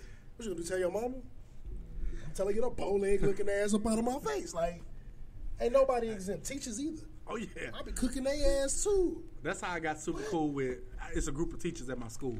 You know, we all black, and we teach in a predominantly black school. But in my hallway, it's all white. And so the teachers would be like, you know, how do you build relationships with these kids? I just walk by like, hey, you asked you today. And the kid be like, no, I'm not. You get high school kids, they don't want to fight. Oh, yeah. And see, high school kids, like, that first month of school, them kids be dressed to a T, they ready. But the moment, the end of September, October come, they're like, fuck, I'm just here. Yeah. And that's when my best ones come. I'm like, oh, Halloween came early for you today. Walk in the room like them heels. That you been kicking on the way to school today. Oh, I get the ashy shit too. We got one boy, them reimagined bread forest came out. He wore them motherfuckers until they wasn't reimagined. Every time we pull up to school, I was like, I see you got them damn shoes on again. Damn. I'm like, hey, you don't be, hey, whatever fit, he putting them on. I'm like, I know you got more than one pair of shoes. Bro. Hey, I got Stop a kid. wearing the same goddamn shoes. Them maroon 4s, I think they 4s. The maroon 4s, he wears them faithfully twice a week. And when he wear them, he got to wear the maroon hoodie with him. I'm like, that Christmas outfit is Christmas. It's got some funk right up in this region, and no matter how many times you wash it, it ain't coming out. Ain't coming out, man. So hey, look, as we try to move through. I was gonna say, what's the shoe of the week, man? You always know they a little dirty right now, but I got my AE1s on. Okay. My Anthony Edwards. These are the Stormtrooper pair. I got 4 of them hoes. To me, probably the most comfortable basketball shoe. It's up there. If you're on the low end, on a cheaper scale, you're not gonna get no better than these. $120. Ain't bad. Pure comfort, bro. Like, but also the new designs of basketball shoes have this like sleeve thing where you gotta slide your foot in. But this one, but once you get it in there, you good. Your first few times it may bother the top of your foot, but you just gotta open your shoe up. But for my shoe of the week, let me pull its wonderful picture up on said screen. We got a collab, man. You know, Jordan does a lot of collabs. You'd be surprised. Jordan Brand, not even surprised. If you're in the shoes, you know that Jordan Brand does a shit ton of collabs. This one is with a black woman from Harvey, Illinois. Oh, wow. Shout out to Harvey. Another famous person from Harvey, Illinois, Kiki Palmer. Nice. She's from Harvey. But the Air Jordan 3 Retro and Nina Chanel Abney collab. She is a black creative. The colors of these are Bi-Coastal and Michelite. So the Bi-Coastal will be that middle green. The Michelite will be the greens that's on the sides, the top, kind of offsetting. But just to give y'all my wonderful synopsis from this that ain't come from me, but it came from the Wonderful Sneakers app. After her ultra clean Ultra Clean AJ2, which is the Air Jordan 2 collab in 2022. NY-based contemporary artist and painter Nina Chanel Abney returns to put her spin on the iconic AJ3, which is the Air Jordan 3, the silhouette that you see. Donning a textural mix of waxed canvas and shaggy suede, the textured overlays add depth and balance to the uppers. Hints of orange and the fossil-colored midsole and accents round out the design, while the leather-lined collar and tongue elevate your look. Special details like the checkered insoles, rope laces, and custom heel branding showcase Abney's commitment to the craft. Through this powerful partnership, Abney was invited to be the first ever to reimagine the iconic Jumpman logo in her signature style, which I'll show y'all in a second. Because most people, you get the collab, but you can't fuck with the brand. Nike Right. Air. I don't ever really see Yeah, it. you can't fuck with the brand. It's rare. Right. Like, that's only like, I ain't never seen nobody fuck with the actual Jordan side. I done seen them take off the Nike Air tab and they'll put something else completely different. Yeah. But to actually distort it, Fact. she was able to do that. So this collaboration merges contemporary artistry with sneaker culture, honoring Jordan's legacy while pushing creative boundaries and turning heads since the original release in 1988. I wasn't even born when the Jordan 3 came out. Hey, if you are a University of Miami or a Florida A&M University alum, So, pick these up. This this is orange what and they green got. is fire. No, this would be jerseys for fine. That would be This fine. orange and green is But fire. look, so- And the checkered insole, I think that's kind of dope too. Yeah, bro, got the orange check, and she got some clothing that come Like, with it. I'm kind of mad that the checkered insole ain't somewhere on the outside. Visible, yeah. You know what I Yeah. mean? I, That's I more said visible. the same thing, and For real. I want to see her talk about what made her choose the colors orange and green. Like, I just felt like, especially you got two tones of green on top of orange, and then you got the sail midsole, as well as the sail rope laces. And I think they got some, I think it come with orange rope laces too. But this is what they say. Well, she altered the Nike, the Jordan sign. I don't know if it's the one on the tongue, but I know for a fact on the box, it look a little different. Which hopefully they got the box in some. Well, further if you see right there on the I was tongue, trying to see. Yeah. like if you see on the tongue, it looks a little bit enhanced. Yeah, and I mean that could just be it's the regular Jordan once you get down to. And these were, as far as the campaign, they used Alicia and Swiss for that campaign. These are the orange rope laces in there, which I think the orange rope laces set that motherfucker off. Yeah, that look dope. But so the Jordan symbol is regular on there. She did get the enhanced the Nike Air on the back with nice. the felt. I don't. Like these a lot. You got her name. You got the Nina on one tab on the inside. Air. You know what it remind me of? It looked like a wallaby kind of. You know what a Clark wallaby Yep. is? Like it's kind of. Let me see if I can find the box. It's because of the suede, I think, though. That's why I'm really getting that. Yeah, let me see if I can find the box of these I did, so that way you can kind of see what I mean by her. Oh. No, I'm finna pull it up right now to see the alteration in how the box is. So we're gonna stop this screen. Shout out to Super Grits. I don't know who she is, but shout out to Super Grits. Sugar grits. Yeah, Sugar Grits. That's my wife. Shout out to the wifey missus. been Goddamn, tapped hey, in. how you doing? So Welcome. look, She a shoe connoisseur. oh, then look, I'm the person to talk to. I know them shoes. Nah, So- she be watching your videos. Oh, I'm gonna start making them some more. We see they're bugging up, man, because you be dancing and shit. I'll be looking. I'll be right here in the back of this Crazy, the motherfucker. I'll be in the back of this motherfucker right here with the lights on. I was thinking about like why he ain't made no videos. No, I'm finna get back into it. I've just been so much been going on. But if y'all look at the box that I got on the screen and show you how she was able to. We can't see it. Oh, it don't show it on here? No, Oh, for some see it. reason. Still on the other screen. Well, I took that off. I don't know how. Let me. My bad, y'all. Play as fuck up. Let's see. We're gonna share screen, but then we're gonna click on this one. So that's the. That's one of my favorite parts. Oh. You see how it's kind of more of a block. It's like a kid did It it. looked like a Roblox character. Yeah, it looked like a Roblox kid. The box. That's the box the shoe comes in. Okay. So a big thing about if you're truly into sneaker culture is the packaging. And I'm one of them people like I need my packaging original. I can't have because I still keep my shit in the boxes. Any collector, the packaging. Yeah, I'm not big on buying and I ain't against buying the clear cases. But then I mean I got to find an additional place to store the boxes. Yeah, so I'll just kill two birds with one stone, just keep them in the box, and I just get shelves in which that I do that. But man, it's just look how she got to do the hang tag. One side is the regular Air Jordan. One side, I think it looks like this one, which is a more abstract version of the Jordan symbol. So it's kind of like reversed a little bit. Yeah. As far as the air goes. So man, and I like threes. The Jordan in itself kind of looks a little bit like a thicker. You know what I'm saying? It's like a thicker figure. And then, you know what, bro? Like I think it is the. You know what? Now I'm getting to look at that Jordan symbol. I like the way that back, like the Nike is on the back. I do too. I like that's the first time. That's her Jordan logo. That's on the tongue. Yeah, I just noticed that. Yeah. So that's the first time they let her. And if we're not on that page, I'm gonna see if I can find the lady herself. I'm gonna go to another screen for y'all so y'all can see who Nina Chanel actually is.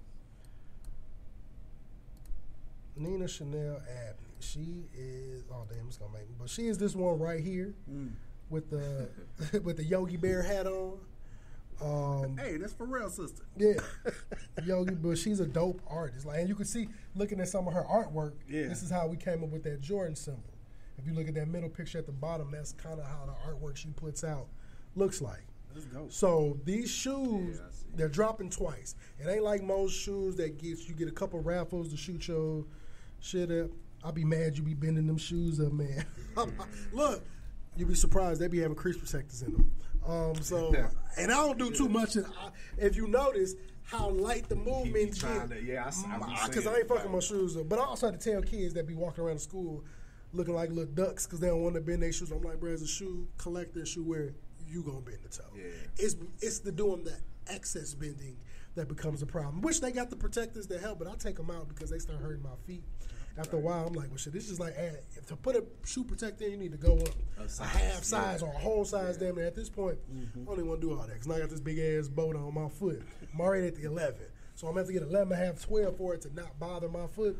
I'll just do it without. But the Nina Chanel collab, the first time it drops is this Thursday. On her website, it's called getsupercool.com.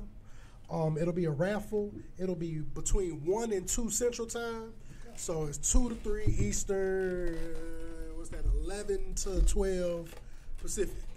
But so get ready at them times. If you're in the Midwest, 1 o'clock, get to her app.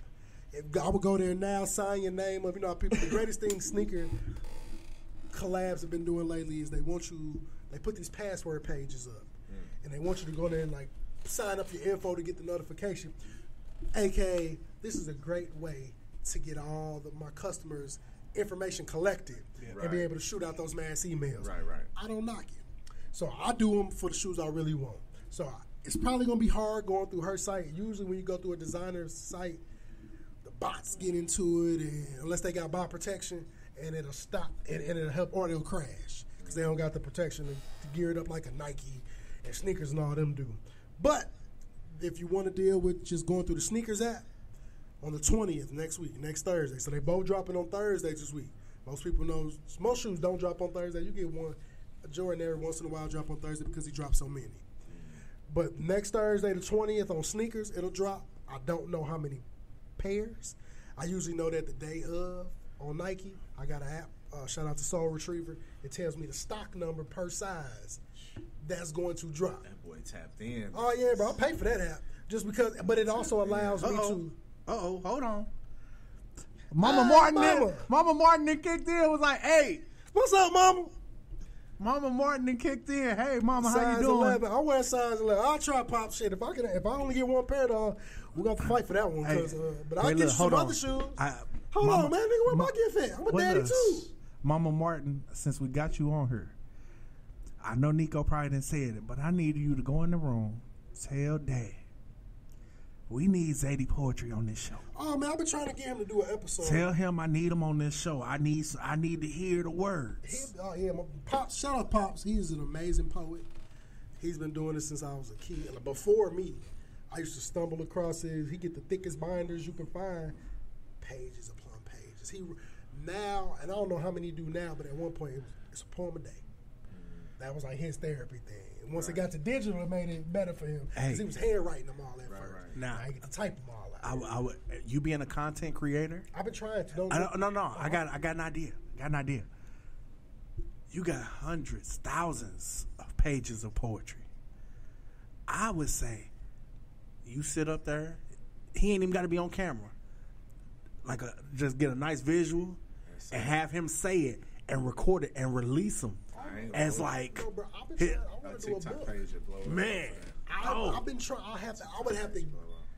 I don't know if he's got them all digitized yet, but I've already thought about that. Like, cause I want to create a book out of his poetry, and they're all more like the one he got a poem written for me the day I was born. I don't know if it was done on the exact day, but I think it's titled like 3/2/89. And I always say I'm gonna get it tatted on me.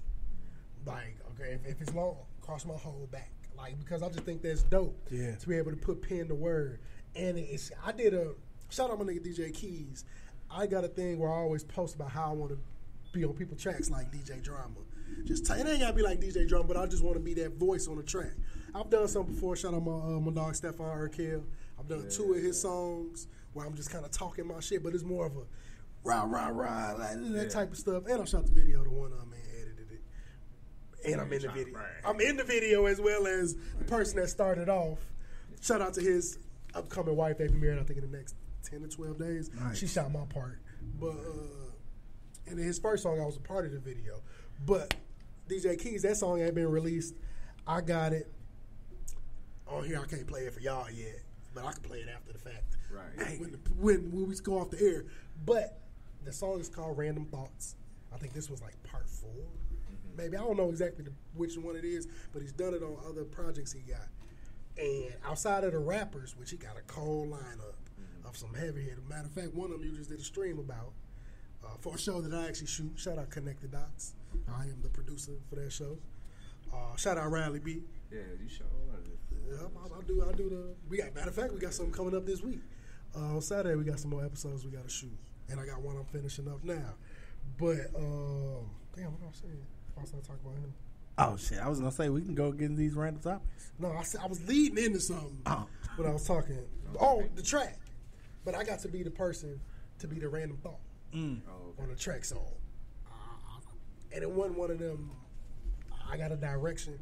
He literally just told me show up at the studio, bro. I tried to think of something to write. It just don't come to me like that. Yeah, you just got to. I just went that motherfucker, put them headphones on, like, bro, turn the lights out in this bitch. Just tell me when I can. He's like, bro, we're gonna play the track and just start talking. And I got off. And to hear it, and if heard my father do poetry, it sounds like him talking. Okay. Like, so I thought that it scared me, and I'm listening back, and I'm like, damn, that sound like my daddy. I'm like, that's dope though, because not saying that's the lane I want to get in, but to know that I can just freely talk and it makes sense. And you a wordsmith. Yeah, bro. You know what I'm saying? You a wordsmith. So we, that might be something, in a while, like, hey. Bro, I'm trying to narrate albums. Like, I want to narrate people's projects the same way Morgan Freeman did Savage Mode 2. Except they wrote that out for him. You can write it out too, but I'm good at just talking. Like, to be like, talk that talk. Especially if you give me a direction to talk about. Right. Bet. I'm going to freestyle that whole thing right then and there. One good take. Hopefully we ain't got to change nothing. Right. So, y'all get to hear that shit soon, man. But, you want to go right into it? Yeah, I say, look, we already at 10 o'clock. Let's keep moving. Let's keep going. Hey, man, before you get into the random topics, I gotta take a time, because we've actually talked about this, but I gotta let everybody else know, since we all know now, since I've told everybody that we're having a baby. Everybody know that me and Nico go all the way back to 2017, when I got a chance to bring this brother into the greatest organization known to man. I was 18. Yeah, or 2018, excuse me. 2018, when I brought him into Freemasonry and brought him into Jake Gaston 18, and from day one, when he came in the School of Instruction, immediately he showed me the type of man he is, and over time, I watched Ethnic Ish and More go from a thought to an actual product, and then supporting them that way. Then the opportunity came for me to come and be on the show as a guest, and then again and again, to the point he just was like, hey man, you can be on the show every week. And I've been here for 3 years now. Yeah, damn. Yeah, been here for 3 years now. I've been doing this since 2019. And so been on the grind for a minute. And so having this brother by my side, we've talked about everything under the sun. So my wife and I made the conscious decision to give the term of Godfather to our baby, to brother Nico, man. So, I appreciate that. I don't take that. I told Sean, I was like, Sean, I gotta tell you something, bro. May hurt your heart. I'm like, Miss Maria pregnant. He's like, she's pregnant? Oh, congratulations. He probably went in the room and cried, didn't he? Oh, no, he's strong on that shit. Hey, Sean, Nico's son, that's been a fun thing, man. Nico's son is in love with my wife. Facts. Like you know how everybody got that first crush? Yeah. I really believe she liked I think his first crush was Miss Maria. And I think she liked his little light skinned ass too. Cause I would be like, we be in our session in the garage, we be in there talking and shit, and I see the Ring camera go off. They done went to Target. Oh, they be outside. She coming back. I'm like, you went to Target with Sean? She's like, yeah. And Sean got stuff. They be outside. I was like, hold on, you don't buy me shit at Target. What you mean? I'll be forgetting he be at the crib with us because they had just dipped. And I'm like, damn, I could have swore I came here with my child. I be telling her all the time. I say, if Sean was older, she's like, quit playing with me. She's like, I love Sean. He's so sweet. I'm just like. But that, shout out to my child because I don't raise no bullshit, but he is a sweet kid. But it's the fact that he got. They said, bro, turn them claps down. Hey, we can't do nothing about that. They loud. No, they loud. You gotta wait till you hear zoom that motherfucker out. Wait, look. Wait till you hear the funk flex bomb. Oh yeah, I call it the Hiroshima funk flex bomb. It last forever. Just blew a speaker in this motherfucker. Niggas be in Japan like, yeah, damn, like the motherfucking band went off. But no, yeah, Sean love her, man, cause she kick it with him. They get to watch their favorite. They got the same movies they like. She play video games with him. So it's just like having that older mother figure that's gonna kick it with you on your level. Yeah. So he loved and he enjoyed kicking it with her, man. But our first random topic, just to kind of not run through it, but it's a sensitive topic. Yeah. I honestly don't know if I'm supposed to say RIP yet. I think so. I keep getting mixed. I've seen one time mixed things. that saying she did pass away, but I also saw that when I first told my girlfriend about it at 12 o'clock last night. She on life support. Yeah, I've heard the life support, but then I heard maybe around 4 something her family had actually pulled it an hour prior to. The Shade Room said she passed. Okay. I look for TMZ, all that type of stuff. As much as TMZ is worrisome, they're very credible to me, reliable source. But regardless of the situations, prayers up to the families of Enchanting.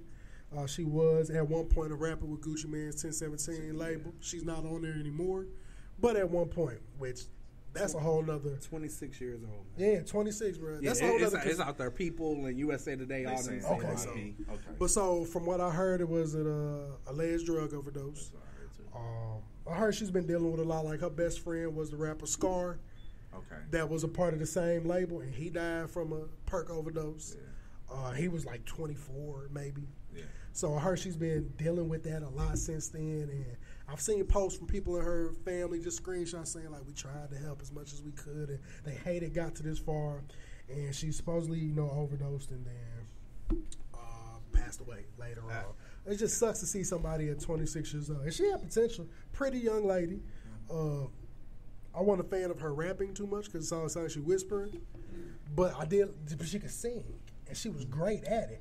Which it was crazy, but I feel like her focal point, especially being with Gucci Mane, like, yeah, you can rap, but how many people that have been under his umbrella singing? Right. So you would have been in a lane of your own, and I really don't believe. I think she knew she was better at singing than rapping. Mm-hmm. I don't think Gucci Mane knew what to really do with that. Like, he's used to trap rappers, hood niggas, all of that. Right. I'm not saying he couldn't figure it out, but when you get a unicorn of an artist and they're versatile in 2 different ways, like, yeah, I know how to deal with your left side, but your right side is stronger. I really don't know what to do with that. Yeah. So I feel like she didn't get to reach the potential she could have reached, which is probably why she wasn't on the label no more. It just wasn't a mutual good, beneficial thing, which is okay. Yeah. It's okay, but I hate to hear that her life ended at 26 years old. And I'm going to say respect and love to the family, because if you've never had to turn off a life support machine on somebody to make that decision, it's probably the toughest decision ever. It was tough. To this day, it's the toughest decision I've ever had to make, was to say, hey, we need to turn it off. Yeah, that is a very because even though they're laying there, you see their body inhaling and exhaling. You see the vitals, seeing it. You see that. Like you don't know what would happen.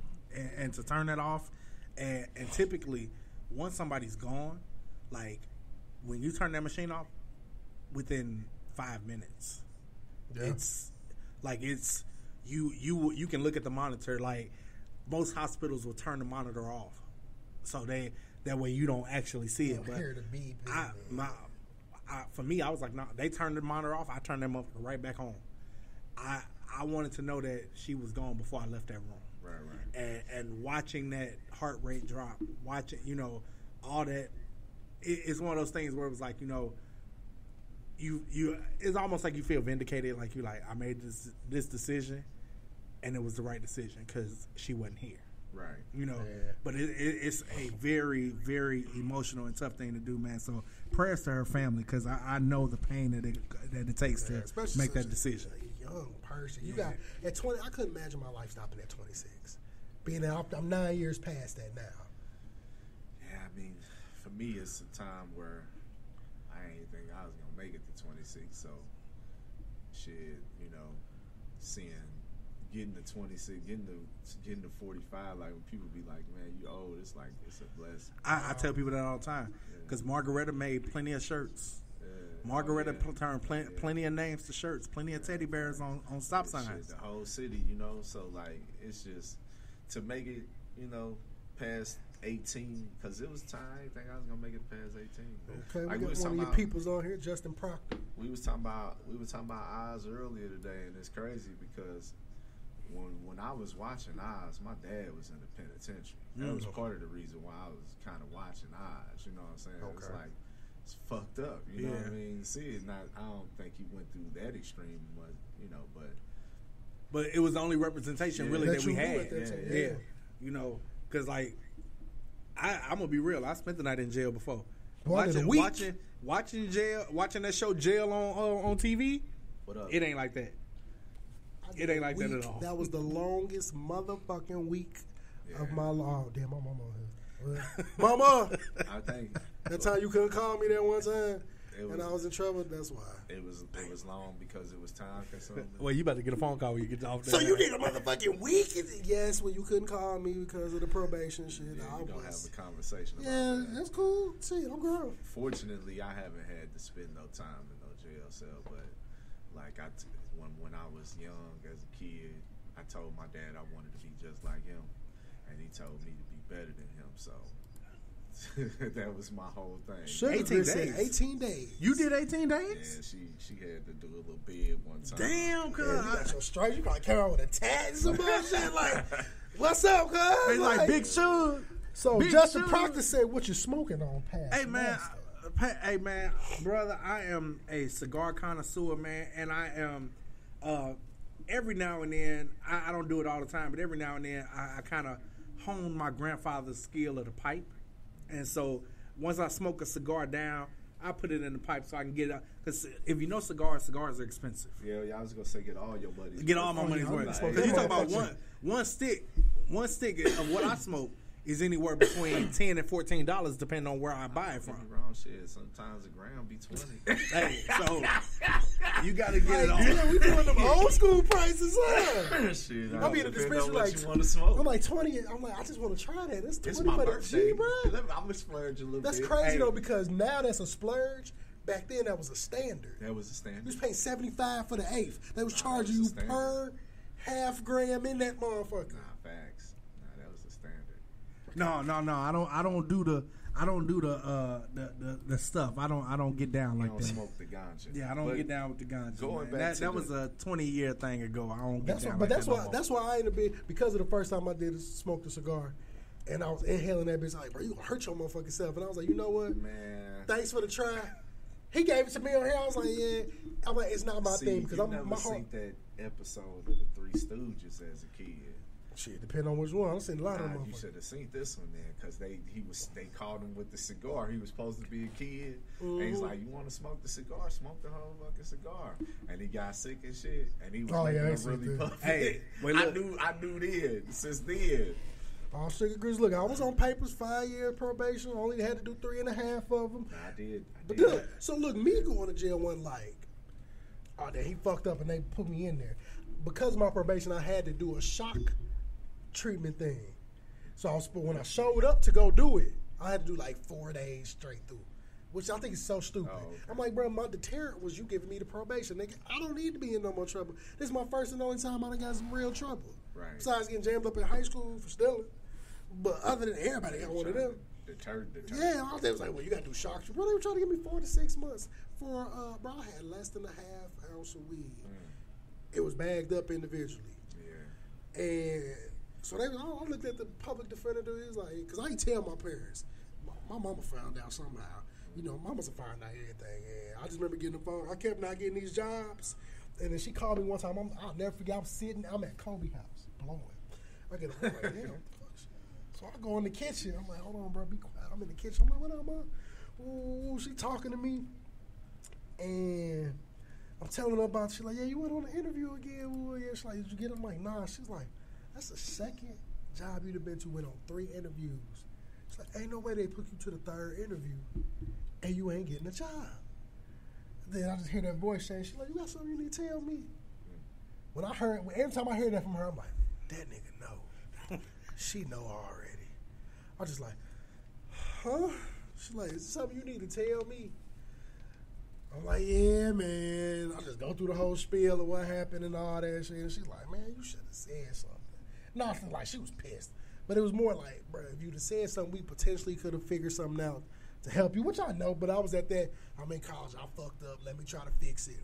We're horrible. Public defenders are the worst people in the world. Nah, public defender. And the crazy part is, yes, they're a lawyer, but they're a lawyer who's bombarded with an assortment of cases. I can't expect you to give a fuck about mine when you got a stack of 100 that need to be tried in the next 2 weeks. Yeah, the public defender is the worst ever. I want to know what makes you become could you not get in a law firm? Well, that's what made you become a public defender? A lot of times with public defenders, they're trying to get into the criminal law system, but they don't have the connections. Right. So their way of getting the connections is, let me be a public defender, because they build the relationships with the prosecutors, with the judges. They show out. Hey, come to the other side. Mama always knows. Hey, girl, you ain't supposed to still be watching. I'm grown now. I can't get no whooping now. But I mean, next time you go to the crib, she gonna be like, "Let me holler at you." But when it all was said and done, I got to call her, give her that little line. They let me off. She just cried because she knew the burden, and I felt the burden. Right. It was like people did stopping me, and that shit never came back up until I applied to work for SLPS, and they run a federal background check. Them people told me my shit was expunged. Well, that doesn't matter on the federal background check. So Desi held me up because I didn't put that down. When I haven't put it down on nothing in 10 plus years. So that was back. I got off in 13. So it's been a good 11 years. Right. But the shit was hell, and I'm glad to see society is more forgiving now. Because bro, I got jammed up because bro, we had this racist white cop at Lincoln named Officer Hall. And I don't think he was there after I got in trouble the next year. But, bro, he had so many complaints because he was just fucking with people. And we got jammed up smoking in the back of the cab. We smoking behind the cab behind Tompkins. Blowing. I got this weed on me. I see this car come down, public safety car come down. I'm telling the dude, VJ, I'm like, bro, drive. I'm like, he's not going to crash into you. Just drive and keep going. I'm like, go past that nigga and just keep going, bro. They're going to have to hawk us the fuck down.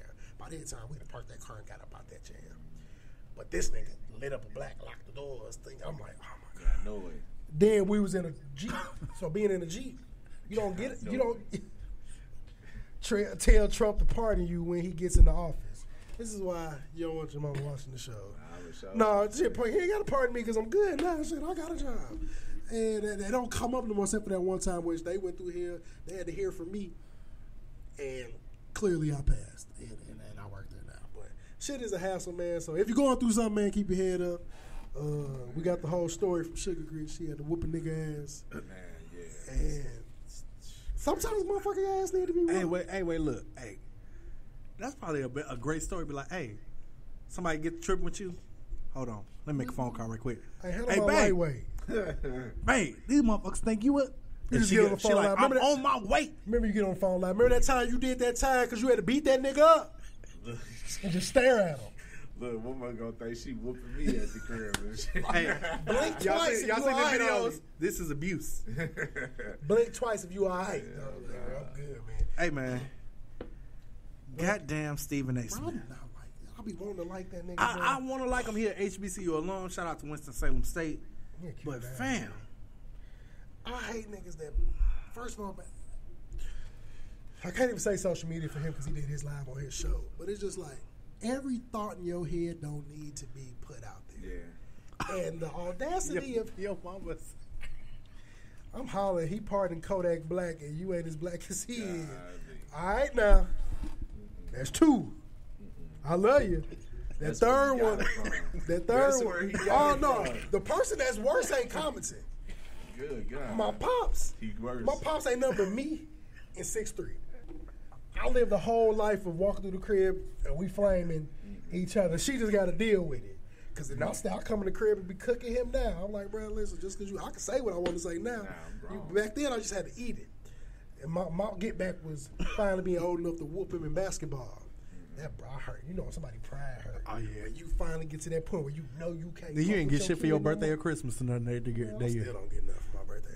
They talking about some shoes for Father's Day. I'm a peppy too. When you send mine, I'll get yours. The ones you want cost $225. I'll buy them. Hell, I'm struggling to get them for myself. If I can get 2 pairs though, I got you. I'll drop the mail. Having that shoe habit, boy. That shit. Boy. Expensive. So man, you talking about an addiction. I don't even want to say. I don't even want to say the number of shoes I bought in the past year because my mama gonna call. Look, I've been watching. I be seeing. Yeah, I saw low key. I stopped posting pictures on. I post them on Twitter. I know, because I know they everybody. And I'm on Twitter following you. Yeah, I post. Yeah, I done got some. Matter of fact, I got a couple pair at the crib. I ain't even took pictures yet because I'm gonna do unboxing videos and all of that. But it's like I'm starting to realize I've been new when I always been into sneakers, but I had to finally be able to support the habit. I done had collections, sold them off. I done worked at Finish Line, Champs, all of it, getting the discounts. So my whole angle with it, I call myself the retail god. Yeah. I'm all about not having to pay resale for shoes, bro. I'm with you. Because ain't nothing worse than the consumer creating the market in shoes. And it really came with the COVID era where niggas had all this access and money from just chilling. So I could get a pair of regular shoes. Like these shoes right now, the shoes I show for Sneaker of the Week, they will drop at $225 plus any tax and shipping. Nike, just $225 plus the shipping. Right now, if I wanted to buy them early off GOAT, my size is 800. Jeez. 800 plus. That's crazy. That's crazy. But see, the thing about it is that who do you blame? Do you blame the person who sells it for that, or you blame the customer? Yeah. I blame both, but I put more blame on us. Yeah, because if we stop doing it, they would. Because if I knew somebody was finna buy 100, and how they do is with these bots, they buy hundreds of pairs of shoes of the same shoe in different sizes. Yeah. And then they're putting them on these resale sites, which low-key a lot of people don't understand. If you see a shoe that ain't really selling and it's already like low priced on there, like Foot Locker, all them, they get bulky shoes, bro, and they realize it ain't gonna sell through the store. They sell them motherfuckers on GOAT. And just because it was like them Travis Scott, his new signature shoe. A lot of people bought theirs off GOAT for the resale market, but when they get it, and she is on fire today. Maybe, if for those who don't know what the Blue Boutique is, that is what my mom and daddy call Goodwill. My daddy was like, "Where y'all going? We finna go to the Blue Boutique." So he's been saying that my whole life. First of all, shout out to Goodwill, because Goodwill in a good neighborhood, you can find some heat. You just gotta have to be interested. They that's their thing. They go thrifting on the weekends at the Goodwill. You gotta look to it. Yeah, you gotta take your time. Yeah. You gotta take your time. I was just in Ross yesterday. My mama. And because I'm looking for certain figure like He-Man, Masterverse. Yeah. They got them at Ross for cheap, like $3.99 if you can find them, right? But the thing about it is, I'm walking through there, and I was thinking, like, they got all this clothes. They got some good shit in here. They got a lot of nice stuff. Yeah. But the thing about it is that you got to go through this. You got to clear your schedule out, bro. Want to go through this. You like Masters of the Universe. Have you been to Ollie's yet? Ollie's. It's one on Manchester. Okay. Out right in Baldwin area. They have Masters of the Universe. Because I was able to go there and buy a starting lineup action figure. Man, I remember starting lineup. Man, I had Ozzie Smith starting lineup. Because they got the new ones and the old ones. Okay. Like, I was able to get, I had bought what's my guy? Ja Morant. Okay. I bought a starting lineup Ja Morant, and my son was like, Dad, can I have that? And I'm like, nigga, I just bought it. For me. And it's for me. I was able to buy Black Panther and Killmonger action figures and put them. He was like, can I play them? No, they're mine. Right. But go to Ollie's. They got some good shit there. Yeah, for sure. That's for sure, man. But so yeah, I was looking in there and I was like looking at all the stuff they got, and I'm like, I know they got some nice stuff if you sort through this shit. But when we go to Macy's for the convenience of it, like, this is what you want right here in your face. Mama, you got what in Aurora now? Probably an Ollie's. What is that? So it's one actually opening up in that plaza where Chick-fil-A is on Lindbergh. Okay. But if you go the Ollie's in Manchester, it's basically for those of us that are old enough to remember Grandpa's. Grandpa Pigeons. It's literally Grandpa Pigeons. Like, where you can go in there, they got some food, but they got everything. You want stuff for inside the house, outside the house, toys, everything, mattresses, everything is in here. So like Grandpa Pigeons was like Walmart before Walmart. Yeah, like Walmart before Walmart. Like they had a jewelry section. Oh yeah, they had everything. It's Kmart. But I'm telling you, Kmart was Kmart, but Grandpa Pigeons was different. Like, it was more like that was before my era. Your school uniform came from Grandpa. You're not from St. Louis, right? Yeah, no. So I think this was like a St. Louis. And you're not as old as us, so it's like that might be. But like, I feel like because Grandpa's ended when I was probably like a teenager. Yeah, but I'm saying like I was Grandpa Pigeon ended. Definitely, because I was buying my girlfriend had to be changed from facts, and little earrings and all kind of shit from there. They had cheap jewelry, but it was real. Yep. You remember the Adderby chains? Yep. Remember them? That's where my sister got hers from. Get her 3 beads or something. You was in there. Call it a day. On my mama. But yeah, man, we talked about just a quick thing while we brought up Stephen A. Smith. Man, he had the nerve to Bad Boys 4 come out instead of congratulating and praising the movie. He worried about Will Smith conveying his message to the black community of why he slapped Chris Rock. Talking about he don't think he can ever get over that moment. First of all, nigga, that ain't had shit to do with you. You better hope don't nobody slap your ass. Like, slap his line in. Stephen A. Smith don't think that Will Smith could get over that? No, he can't get over. Stephen A. His Smith personal. He can't. He don't think he can forgive Will Smith for what he did. Like, what does that got to do with you? I can't forgive you for having for having that line, but I do it when I watch the show. He just be wanting. I think Stephen. It's A. the Smith, clickbait, bro. Like, I think him and Shannon Sharp are straight clickbait now. I feel like Shannon Sharp is a little bit sped. I can he see got that. some CTE in them questions. He got some stuff going on with him. I mean, think about it though. I mean, he an all-pro fucking football, NFL. Yeah. You know, he's a Hall of Famer. He probably going to Hall of Fame. Like, he been dinged up. Is my point. He got some CTE every up time in there. you play.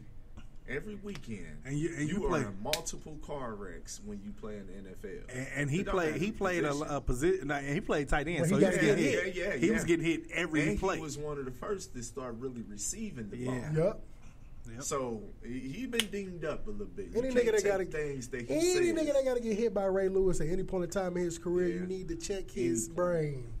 To make sure everything's okay. Scrambled up a little bit. Yeah, but I hated that he said it because I'm like, first of all, nigga, I didn't even think about that slap till you brought it up. Yeah, I mean, I feel like we over and done with that. And my thing, he talking about he needs to address the black community about it. Nigga, we know exactly why he slapped him. He said it right before he slapped him. Yeah. Keep my wife's name out your fucking mouth. Which I don't think he understands that a lot of people in the black community have done more for less. Bro, I was just gonna say that. I've seen niggas get beat up. And that's the thing about Stephen A. Smith. I feel like with a lot of these personalities and things like that, like even academics, you know, people be talking about academics, all right. But you gotta think about where these people come from. Yeah, and where you come from. So I'm from the south side of St. Louis. Like, you said Margarita. North Side, yeah. You Margarita. So like you gotta think from where you come from. These people ain't thinking from the same perspective of blackness as you are. And look, I'm mixed saying this shit. You know what I'm saying? It's crazy. But it's the truth. Like everybody ain't looking at the same perspective. Yeah. People done had privileged upbringings. They done grew up. And hey, it ain't nothing wrong with that. Having both parents in your life, coming up in a good household, being able to play sports. Shit, I wish I was able to play sports. Or even having people who recognize the talent that you have and say, hey, you can do something with this. You know, so they don't look at things from the same aspect of a person who comes from the neighborhood. You know what I'm saying? I agree, bro. And that's different the thing. lenses. So like academics, you know, he be saying a lot of wild. He's such a cornball. He's a cornball. Yeah, he's a cornball. And Stephen A. Smith is a cornball. It's an audience for niggas like I agree. that. It's a lot of people in the public eye that's cornballs, but the general public says, well, he getting money. And boy, it's so crazy how you getting money can eliminate. My biggest thing I always say is money can't unlame a lame. If you a lame motherfucker broke, you gonna be a lame nigga with bread. Forever on the now it's just like when people say, "You're not ugly, you just broke." That part. Yeah. We can look at. I mean, and not no knock to her. Seen transformations. Look at Glorilla when she first came out. And look at her now. She looked like Gloria Hallelujah now. She got her teeth fixed. Titties done. She got titties done. And she just looked. It's just like she got a glow to her. You could get the best makeup. You got the fashion. You could get your hair layers. You got a team. You got a team. You know. Yeah, like I said. Compared to, think about it. Growing up, when we did growing up in my household, we didn't have the most money, so I didn't have certain shit. Yeah. So when I got older, I'm like, I'm buying this shit. I don't give a fuck because I got it now, so I can do it. Yeah. Not saying my mama and them because my parents still married. What month we in? June. I'm 27. That'll be 37. Shout out to 37 years. That's a goal right there. But see, my dad always my dad whole big. I didn't get everything I wanted because I wouldn't do what the fuck I was supposed to do. His whole logic in life was do what you supposed to do in school, whatever you want. He told me in high school when I got there, freshman year, you be the top of your class, get valedictorian, I'll buy you whatever motherfucking car you want. It do not matter. But he told me that knowing. He already saw my schooling before them. He like, I know this nigga not finna go in there and apply himself. I told AJ. But it's the truth. He's like, him telling me that they make me go, I'm finna buckle down. I was just feeling like, oh, bet. And I still went there and didn't do shit. I went to school because I ain't had nowhere to go if I skipped every day. Yeah. Literally. Like, I didn't want to be there, but even though my parents was both gone before I woke up, so I had to get myself ready to get to school. I had to be there by 7:45. I got to be up at 6:15 to get showered and all that to be on the bus at a certain time. So I had to have that self-awareness and self-motivation responsibility, but I also had that in the back of my mind. Don't take your black ass to school if you don't want to. See what happens when Zayda get to the crib. Yeah. It's like that. Yeah. So I ain't skipped like a lot of motherfuckers I knew. It's like, bro, we can skip today. I'm like, hell, I know a nigga, senior skip day, I called. Bubba, hey, call me. Well, I had strep throat. But even if I didn't have strep throat from over the weekend, my mom was like, yo, black ass will be in school. If everybody else, and I didn't do no senior skip day. Bro, they call home. The only real reason I ain't skip school, my mom, I don't know you still on there. I couldn't get into the voicemail. When it went from the box to it being built into the phone, you had to type in the passcode. Ain't nobody tell me the passcode, and I ain't want to trial and error. So I was just like, all right, well, I got to go to school because all the messages going to be on the phone, and that automated line saying I got Saturday school because I skipped one period. I'm going to tell you right now, Sugar Grits, we're going to have to run this show back. I need you to come next time. Because the fact that she literally just said, man, being a latchkey kid was hard. Man. That was my life. Yeah. Before and after care. Yeah, facts. And then I didn't do before, but I did aftercare. And it was at a urban. Matter of fact, I was in the Urban League because my brother worked there, and it was at our church in the annex. It took me to get older and move here to realize the Urban League wasn't just in rural Illinois. I thought it was a program that I was just in coming up as a kid. Until I went to the YMCA for a certain point, then it got to the point where I had like 6th grade and all that. I'm like, all right, you got to go to school. Then high school was just like, nigga, take your ass home. Right. because the bus getting you to and from. I think middle school at one point I was getting the bus home too when I got to like 8th grade. But it was like, we're not gonna be there. You need to get on. We need to get to where you got to be at. But to find out the Urban League was a real like program that's still around, got buildings, everything. We have our own Urban League building. I think they got one now on the east side on Farnsworth. But before it was attached to different stuff. So ours was at a church. I went there just to get help with my homework, and I went because my brother was there. He was one of the people that ran it. So that was one of my, like, all right, bro, I'm just going to this F school, bro. I got to go to Urban League. Then I got here, I was like, damn, nigga, this is a for real thing? Right. Like, a nationwide thing. I was like, well, I'll be. Yeah. Hey, man, so have you seen Bad Boys 4 yet? I haven't yet. Me and Boo going to go.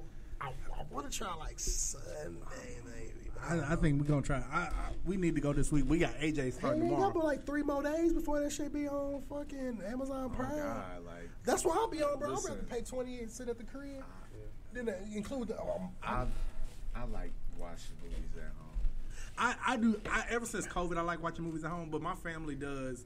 We do it as like a family thing. So my sister, her family, my parents, you know, all that. So we all go and we like if it's a Marvel movie. Let's say the release date is in September, my sister's sending the shit out in like March. Like, hey, who all going? We getting these tickets because we need the whole row during COVID. Like when folks started coming outside a little bit during COVID, well, we just was like, hey, it's COVID.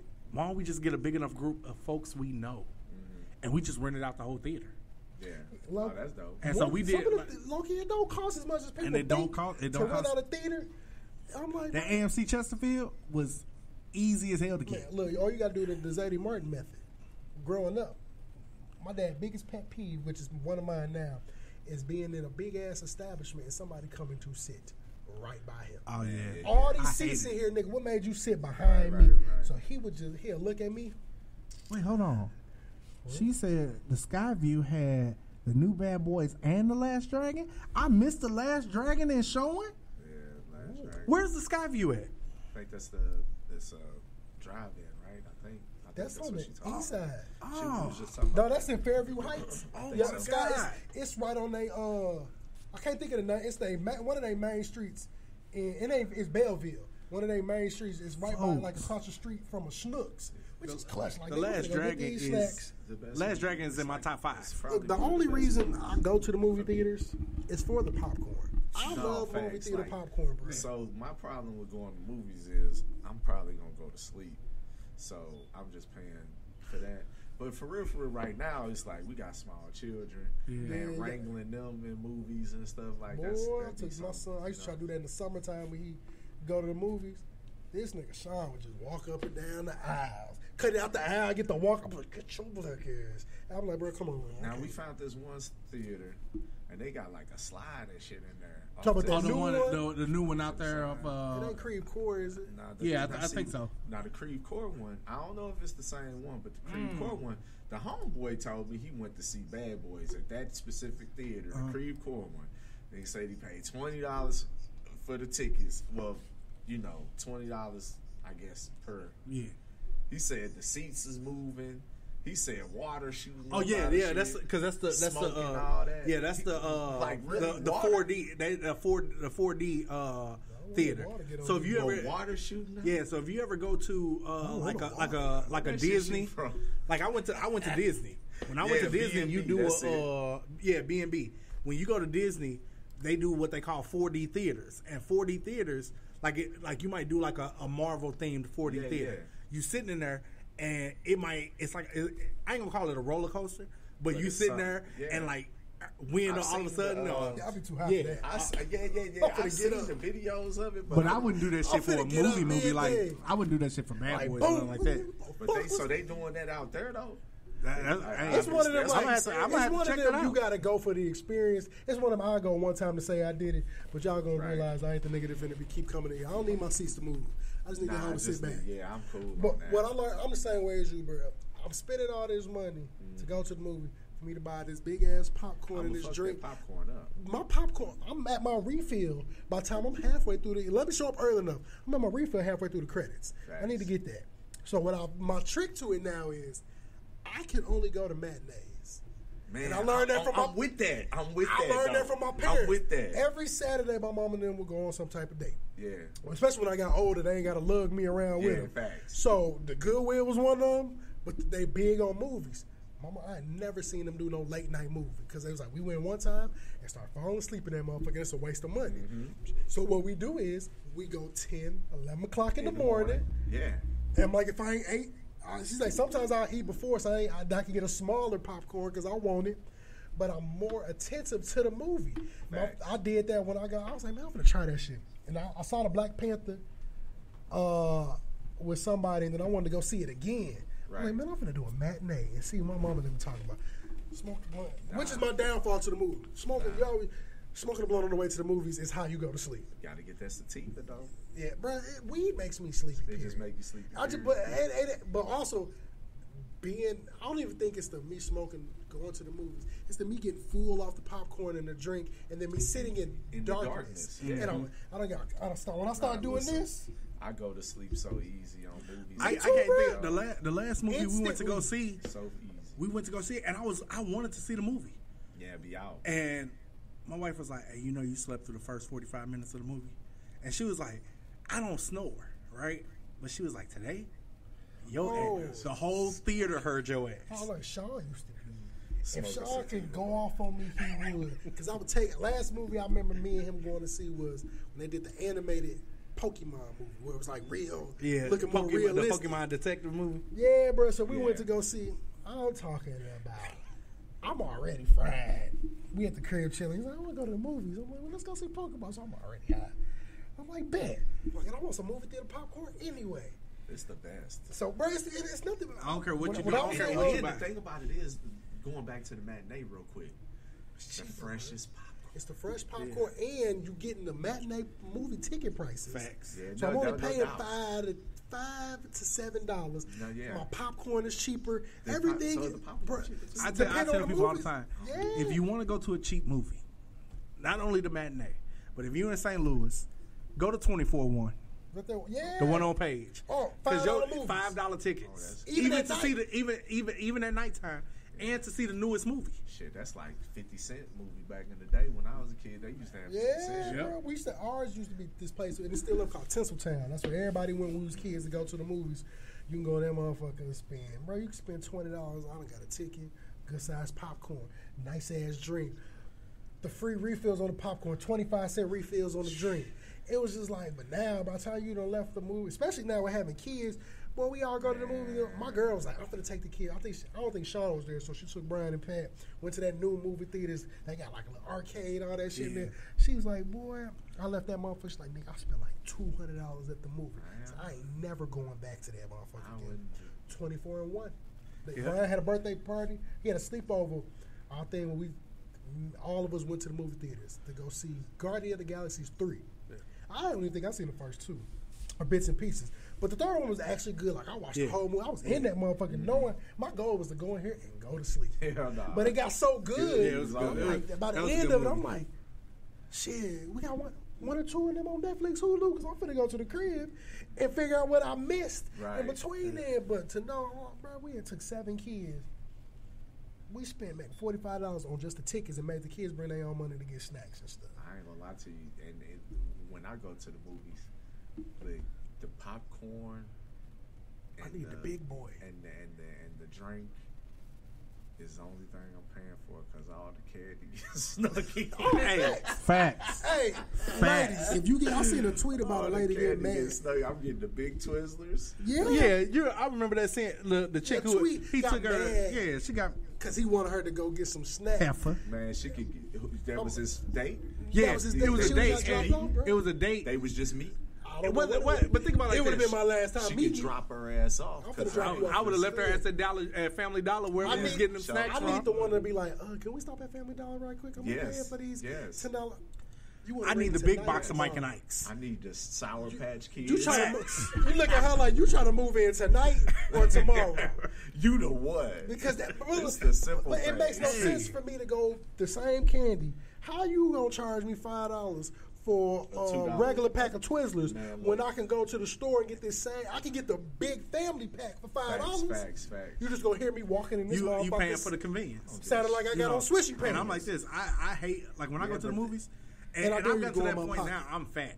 You know, everybody that know me, they know I'm fat. I'm on a diet right now. Don't judge me, goddammit. But when I go to the movies, I didn't got to the point where I don't eat the movie theater popcorn no more. No matter how great it is. You don't eat it? No, I'm gonna tell you why.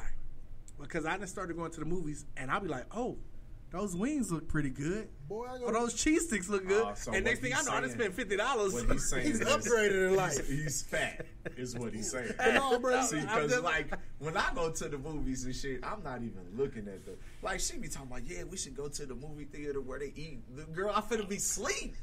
What do I mean? I don't need nobody to bring me no plate. I remember there was. I'm trying to watch the movie. Here he come. I'm trying to watch the burger and fries. No, the West Olive one. Nigga, I just got one of them refund checks. Nigga, I took a girl to the West Olive. I was like, hey, we gonna sit here, we gonna watch this movie. She's like, oh, well, I'm gonna order some popcorn. I was like, oh, for real? If that's what you want. And she's like, what you getting? Nigga, I went on there and got the little steak bites. It came with mashed potatoes and broccoli. He said, okay, I'm sitting there like this. If that's what you want. She's like, shorty, you said you wanted to eat. You said you wanted to see a movie. This is it. I could do it at one time, baby. This is it. Resourceful. This is you gotta use me right. Right. Or you gonna lose me tonight. Yeah, I can't, bro. I can't. You know, I already can't go. I can't go to the movies past 5 o'clock at night. I'm the crazy part. My intent is to go to sleep. Like I know I'm finna get full as soon as I do one of these. And put that feet up on that seat in front of me. That's what I'm saying. That's like. I put that hat. That's the worst thing they did was all the theaters having chairs like that. I don't want all that. I don't need to, man. That motherfucking chair need to be uncomfortable. No, I need one of them. Hey. Without the cushion. I need a folding chair that I can just pull out and sit on that motherfucker. Need to be uncomfortable. Matter of fact, put bench seating in there like we at the game. I didn't feel like I'm in a high school gym where my butt hurt. You know the worst thing the worst thing that happens, and you just said it, when you go to a movie that you plan to go to sleep on, and then you don't. And you don't. I remember I was like. AJ was like, I want to go see Super Pets. I'm like, bet. Man, I'm going to sleep. Say less, nigga. Good now. Nigga, I watched the whole movie. His ass fell asleep. I'm like, oh, no. Damn, Superman dog. I can fall asleep. You may get you. Well, look, when I saw that Pokemon detective, bro, I look like I'm trying to stay. I'm holding my eyes open. My shit just getting heavy. I'm knocked out. Boy, I be. Sean was like, I can feel Sean doing this. She telling on you now. I'll be fighting it. Nah, she ain't got to tell. I tell on myself. I go to sleep in movies. But the crazy part, it don't matter how good the movie is, how anticipated I wanted to see it. Right. If you really wanted to see it, you would have let me see it at 10 a.m. Man, because I'm fresh. I'm up from my sleep. Or the trick to it, if you want to do a late night movie and we planned this. Cool. I'm finna lay down around 5. Though. She said I was snoring so loud she gonna go like 4 times. Hey, I was in there knocked out. But look, I ain't gonna lie to you. When we went and seen Straight Outta Compton, the dude had pissed me off. So I guess like that was my get back. I went to sleep and was snoring loud because he was like, yeah, that's when he was like he was narrating the story. Man, shut your ass up, bro. Nah, like bro, the last time I went to go when I saw Transformers, when was in the group. I saw Transformers, that last one with Toby and all them. I saw that at the theater, and it was some young niggas. It was some young niggas in there, and they was tripping. And I had my wife, I had my sister family, I had my mom and dad. When my dad got irritated, now my dad is about to be 75 with dementia. When I noticed he was getting irritated, he said, "I wish these motherfuckers shut up." I'm like this, fam. Like the guy behind me, the white guy, I guess he realized I was about to get up. He goes, he lays down. If you get up, I get up. I look back. I said, "Say less." I got up, walked down. It's the movie on. It's dark. I walked down. I'm like, "Hey, y'all, shut the fuck up." And he's like, "What up?" And dude was like, "Yeah, we said shut the fuck up." And then, look, niggas like, "Y'all ain't gonna do shit." My brother-in-law got up like, and you should have seen. You should have seen like three, 4 people got up like, all of us to jump y'all ass and everything. And what's crazy, I guess somebody had already went and got the management team. They stopped the movie, came in with the police, got them out. He's moved in. My brother-in-law was like this: if these niggas outside, I would hate to send some mamas to to the funeral versus to graduation and prom. I said, at this moment, that's how I feel. I'm pissed off.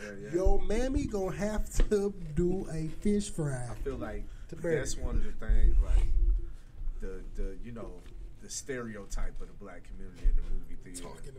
Talking in the movie and shit like that. But if you go back and watch the classic Last Dragon. Oh, of course. They did that, right? Of course. They did that in the movie. Everybody was talking. Everybody got into a whole fight. movie. Showed up. But the thing about it is that they was talking in that movie because they seen that movie 100 times. And we got to remember that we talking about a movie where it's a fresh movie. Man, if you don't shut your motherfucking because I think they was watching. I think they was watching Fist of Fury. Yeah, I think they was watching Fist of Fury or Enter the Dragon. Or Enter the Dragon 1. And what a lot of people don't realize with movies like that, you might as well talk because you couldn't understand shit they were saying. Facts. They didn't have subtitles. Facts. They didn't have subtitles. So or it might have had subtitles, but it didn't have like it was like they would say this long ass sentence and it'd be like yes. Yeah. Right. And you'd be like the fuck. Right. You know. So by that time it's like we just here for the fight and get to the fighting and shit. Yeah. You know what I'm saying? Hey man, look, I realize it's 2 hours in. Let's get to this damn interview. Because I was like, damn, we've been talking. That's the beauty about Anthony Kishimura. Hey, and it's also the beauty about Tweezy giving me the key to the building, so I ain't got to stay on my time frame because I'm supposed to be done at 10 o'clock. But for those who've been tuned in our whole time, shout out to all 61 of y'all. Oh man, that's tapped in shout on out us to right 60 now. Especially shout out to Twitter, man. We got 57 on Twitter, 4 on Hey, YouTube. Facebook, you fucking up. I don't know what y'all did, but y'all bro, fucking we're up. on Facebook, but because of their new thing, I can't read the numbers, bro. Facebook's starting to become MySpace, bro. I feel like if I ain't need Facebook because I've used it so long and I built this platform off. My first time doing the show was through Facebook Live. Yeah. My first 7 episodes. That's what made me keep it going. Cause between the first 7, just doing live, I had like 25,000 views. Just from pushing this motherfucker and talking with a fucking window with a blanket over it, all type. It was straight ghetto, but motherfuckers fuck with it. It worked. And that was before COVID.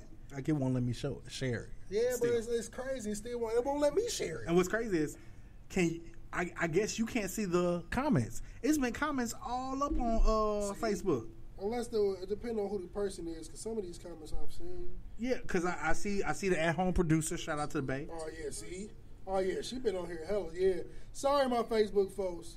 Yeah, Facebook. Even Justin Proctor, he was on there and switched over. I feel like during COVID fucked the game up for a lot of stuff as far as content creation goes and these algorithms, because everybody's like, well, I could do that too. I feel like that's the big. And that's when I fell down the TikTok.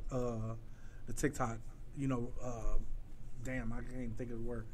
I fell in the TikTok pool that day. Yeah. Like with COVID, all of a sudden I was on TikTok and slippery slope, straight in the slippery slope. And now I'm in the worst part of TikTok. I'm in the TikTok shop. Yeah, well, everybody. I've spent so much money on TikTok. Shop is it's becoming. Oh my god! I ain't never used it. When I tell you, I like it. I ain't nothing I don't like it. Once the apps I used had the same style of videos, I just didn't need to go over there no more. Well, I go over there and people send me shit. I be on TikTok Shop. And your boy done bought plenty of shit off TikTok Shop. I got about 3 things coming now. I bought a comforter set. I be seeing some nice stuff. Oh, hey fam, the comforter set, it's one of the most lightweight cooling sheets I've ever had in my life. Look, he likes that. Hey, I like a good blanket. Hey, the little motherfucking cleaning. Cool. Hell yeah! And the little motherfucking like shaving your head. Oh yeah, hey, no. I just seen the motherfucking cleaning. PSA, in case my girl watching, because she had me fucked up. No. Everybody know I'm at that stage of life where it's starting to deplete, and it has been depleting. I can get the real low cut. I'm at the like the Doc Rivers. I was going to say the Doc Rivers. The Doc Rivers Doc cut. Rivers be but no, shout out because my nigga Gerard, he a barber over on West Florissant. Doc Rivers got this. It's like he just got license to do whatever Doc Rivers got. Because when I see him show pictures of it, I said, "Oh, you finna be giving niggas the Doc?" Man, it's like tattooing of a head, bro.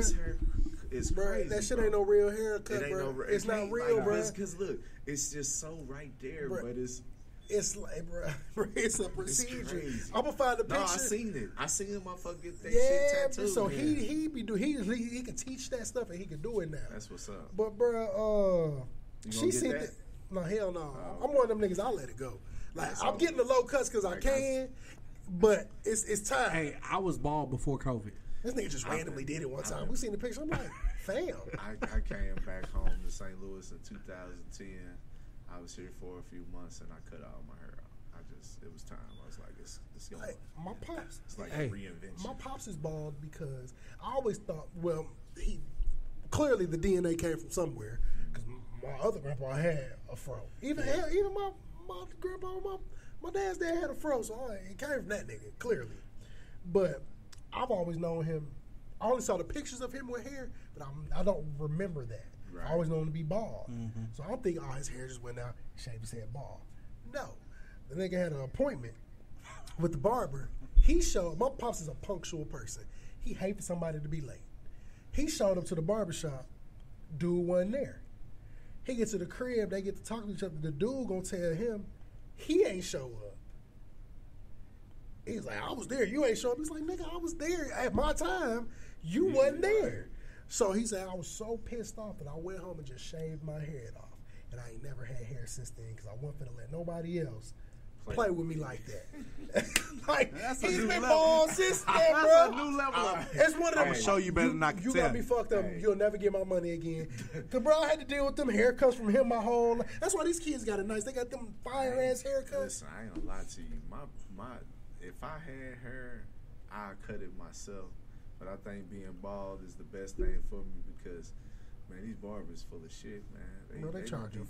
And they don't do a good job. They charge you $50 for the baldy cut. I'm gonna tell you right now. I was going to get my beard done, and even that wasn't. I had to come home. If I gotta come home and fix anything off, I had to do to come home. I'm like, bro, how you miss all these Russian and shit? I like whiskers way up. Yeah, how you? Yeah, come on. I like my barber. I've been rocking with the good bro for a long time, but I went bald, and then COVID happened, and by the time I went back to the damn barbershop, he was like, you know your shit locked up, because by this time I done started sponging all this shit. He's like, your shit locked up. And I was like, oh, well, I guess I'm getting locks now. And that... Good DNA. Because that shit's dead. I started noticing mine. I went bald because I was losing this. When the young cat get up there, oh, gee, you want the extra sauce? The what? And they start spraying that shit. I'm like... Nah, bro. That was the last I did it the time. first time, and I sneezed, and I took that shit right off. I went to this barbershop, and there was my last day was... Dude didn't do it, of course, but I was back in the chair and I was looking at his beard and he had the spray in it. I was like, this motherfucker ain't touching my beard no more. Facts. It's like, bro, I had that happen. And it was because I went to a new barber and how I booked it through their website. I didn't realize that's what I was clicking on. Another thing. That's the I don't like that shit. Thing too. Yeah. Like all this booking on the site. But it is convenient because I do like getting in that motherfucker, going right to the chair and getting out there. But my thing is, though, shit, I was booking on the white, and then I still ain't getting right in that motherfucker. Shout out to my brother Darion. Darion is very punctual. When I was booking people, he was one of them. When you get there at your time, and if somebody is in a chair, it's literally them getting the last of that line. He's spraying and you getting out. He's usually sitting in the chair because he spaced it to where I got a 15-minute gap. Grace window, so if you hear early, let's get it. Right. If not, I can chill off my feet for a little bit. But yeah, bro, that video you talking about, it pop up on Facebook with the little $30 head shaver. That thing right there. So I keep hearing it on loop like a motherfucking is watching it. And we laying in the bed, she looking over at me. I'm like, what you watching? She's like, babe, you want this for Father's Day? And showed it to me. I was like, you trying to lose a nigga. She trying to be funny. I'm like, you think you... I'm like, remember, which one of us is the comedian in this relationship? So, I'm like, when you go low, I go to hell. Do you want to do this? Because then I see her finna share it. But I saw her put the @ sign first. I'm like, what you doing? So you finna tag me publicly? After all these people see me every week with a hat on, I know my shit leaving. I know my sunroof is not closing. I tell you, when you get to that stage, it's coming. It's a skill, man, to get shaving this motherfucker. When I was shaving my head, my hair grows too fast. So I would shave my hair. I'd be like, man, and go to bed. the next and wake day, up and I got a whole head of stubble. I was like, yeah, next day. That's how it is for me too. Yeah, I hate that shit. But I space it out three times a week. See, and that's the crazy part. You can't shave it like back to back. Yeah, because you irritate your But the crazy part is scalp. how my hair stopped growing the way it used to, and now I got to get more haircuts than I did. That's why you're like, bro, you got to learn to do your own shit. But I don't know with the barber that I do see it with some people that don't have to go as often. They getting the straight razor to get that. But shit, they did mine like that. Yeah, but that's because your hair wasn't ready. Yeah, to my hair be was gone. like, hey fam, what is you doing? I mean, like your hair, even when it's not really gonna be all the way. I know it ain't all the way gone, but I it's can't like rock it just be a little spot where it's really gone. I but can't it's just do the like George. to match the rest of I that. can't do the George Get that Jefferson. shit out of here. I just seen the dude at the Soulard Market with his chick.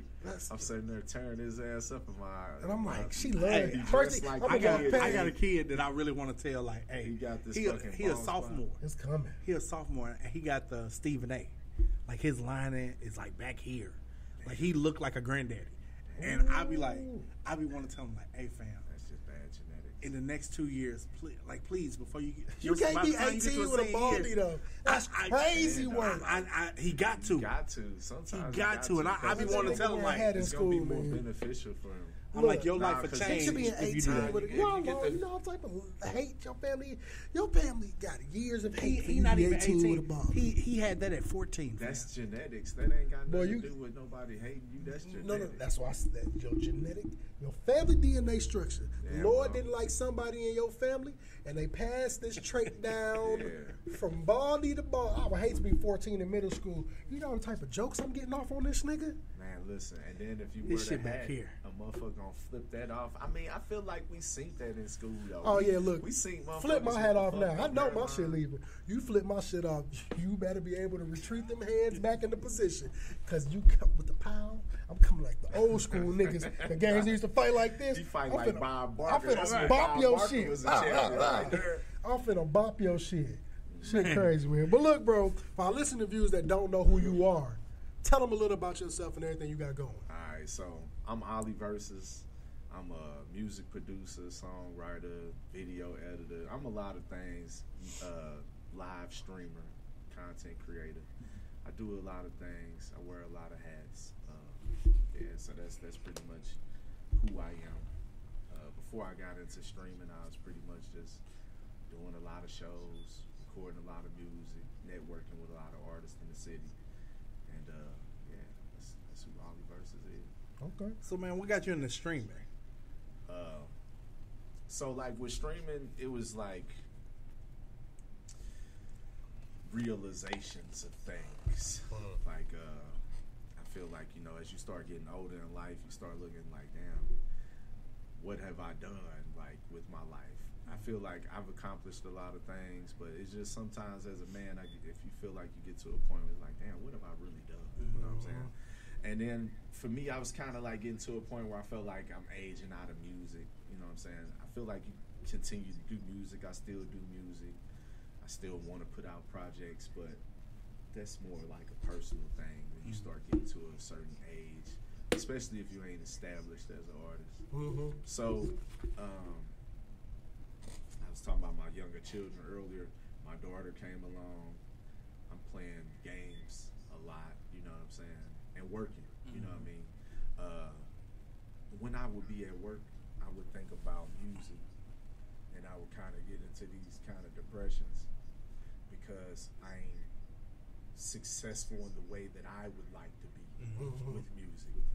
So, and I'm playing these games, and I'm like, well, man, you know, it's kind of like I'm wasting time a little bit, but I don't have anything else besides gaming that is the vice for me like music is. So I seen a clip of a white dude playing the game, spazzing out for the most part, and I was like, man, I could do that. You know what I'm saying? For lack of better words, because I really don't watch streamers. But I was like, man, I could do something like that. So I started just like looking into how I could do it cheaply. When I started PlayStation 4 Pro, PlayStation 4 camera, and a headset, like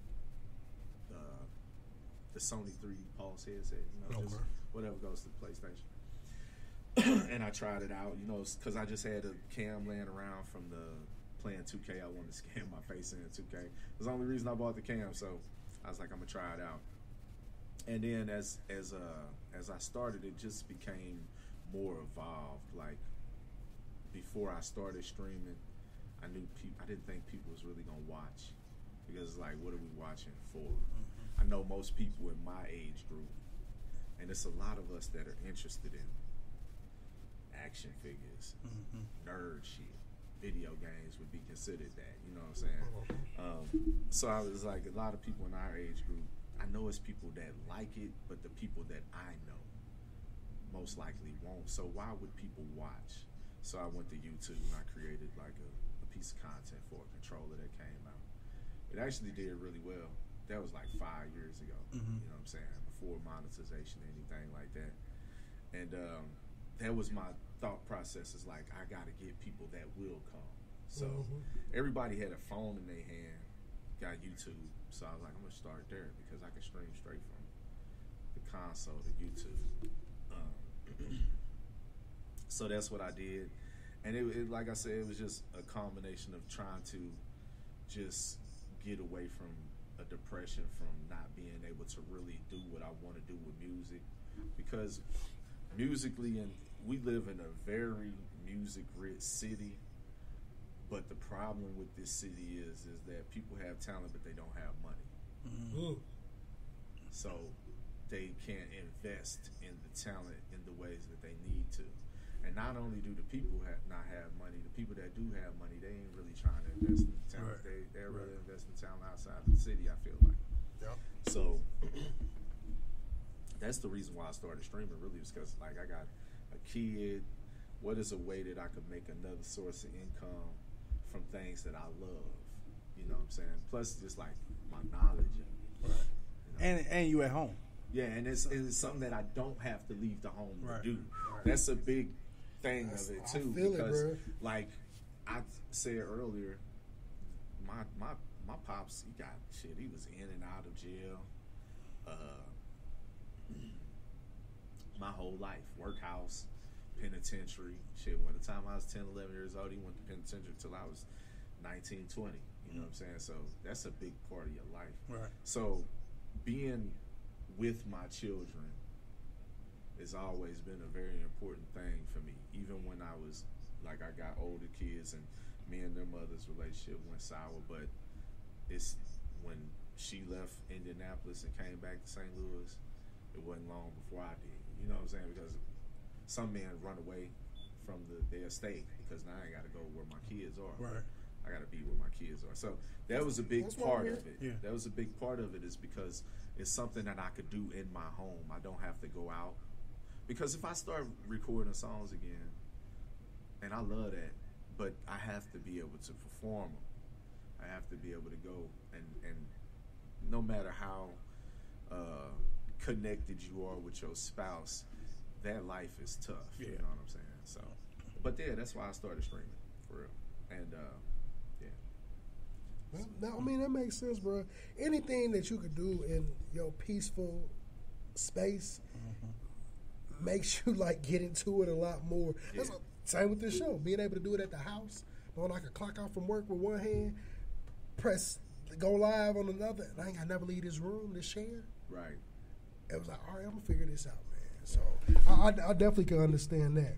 So I mean, bro, you kind of talked about it a little bit with you know, having the camera and all of that. But what were some other steps, especially now with you not doing it just YouTube, with getting the Twitch and all of that?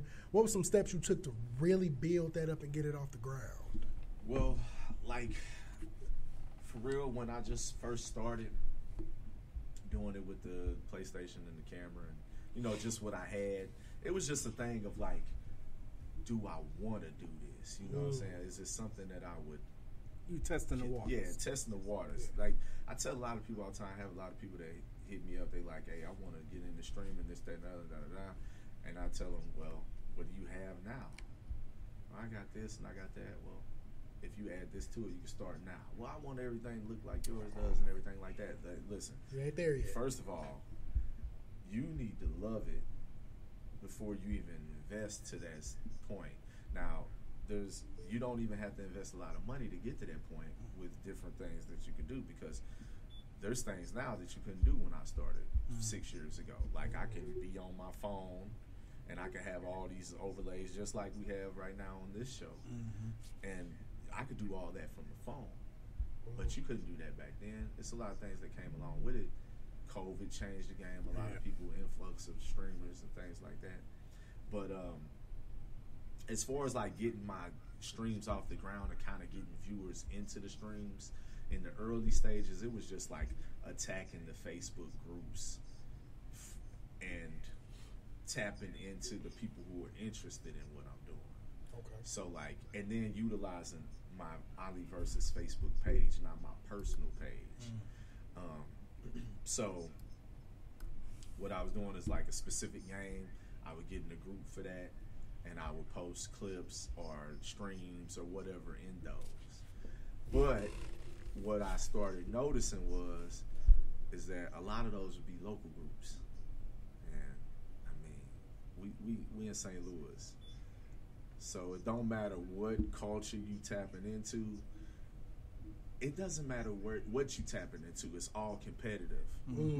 But in St. Louis, it don't just be competitive. It don't be competitiveness in the way that we can excel from it, because competition is good. It's a tear down. It's gonna make you better. I could do that as competitiveness. If this nigga can do it, well, this nigga can make it.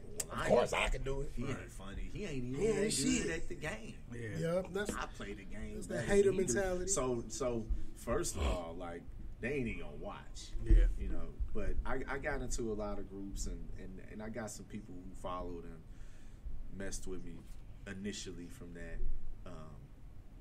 But yeah, like I said, just starting up with what I had and getting it going from that, and then just as time went on, developing the confidence, saying, well, I want to take this to another level, because I started on YouTube, and then I was like, well, I got a good following on Facebook, so I got the Facebook page. They had a whole thing where they had Facebook gaming, and with Facebook gaming, you had to have so many followers on your page to be able to stream. So I got all the requirements and everything, and I started streaming on Facebook, but I had to buy the setup. So that's when it went to another level. Right. You know what I mean? But in the early days of streaming, I had people locally like Rob Boot, Robert Ford. I mean, do he got a place?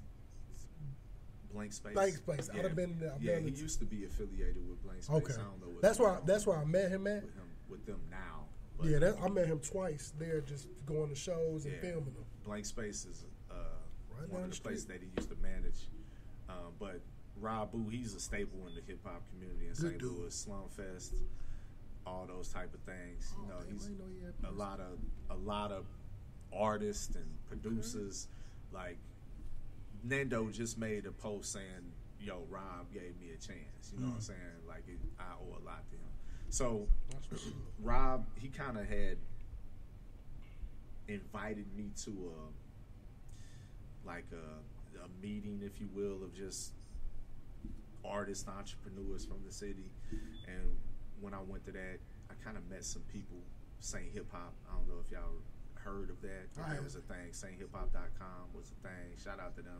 Kind of started working with them. That kind of got me off the ground, but it also made me remember some other things that I had did in the past. So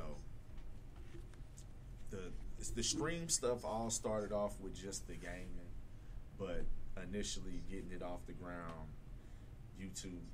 Facebook groups, YouTube channel, building that initial following of people that would, watch a little bit, and then growing to the point where I got to Facebook. I think when I got to streaming on Facebook and I actually bought lights and a webcam and kind of stepped up a little bit, got a laptop and some peripheral, things to make it work better.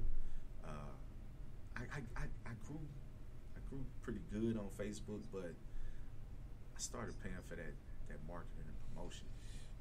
And when you do that, I know people talk about it all the time. They always say, hey, like marketing and promotion, but for me, I feel like it's crap. Because when I did it with Facebook, I got a gang of followers. Daily, I was getting hundreds of them for as long as my promotions was going. But all of them was foreigners.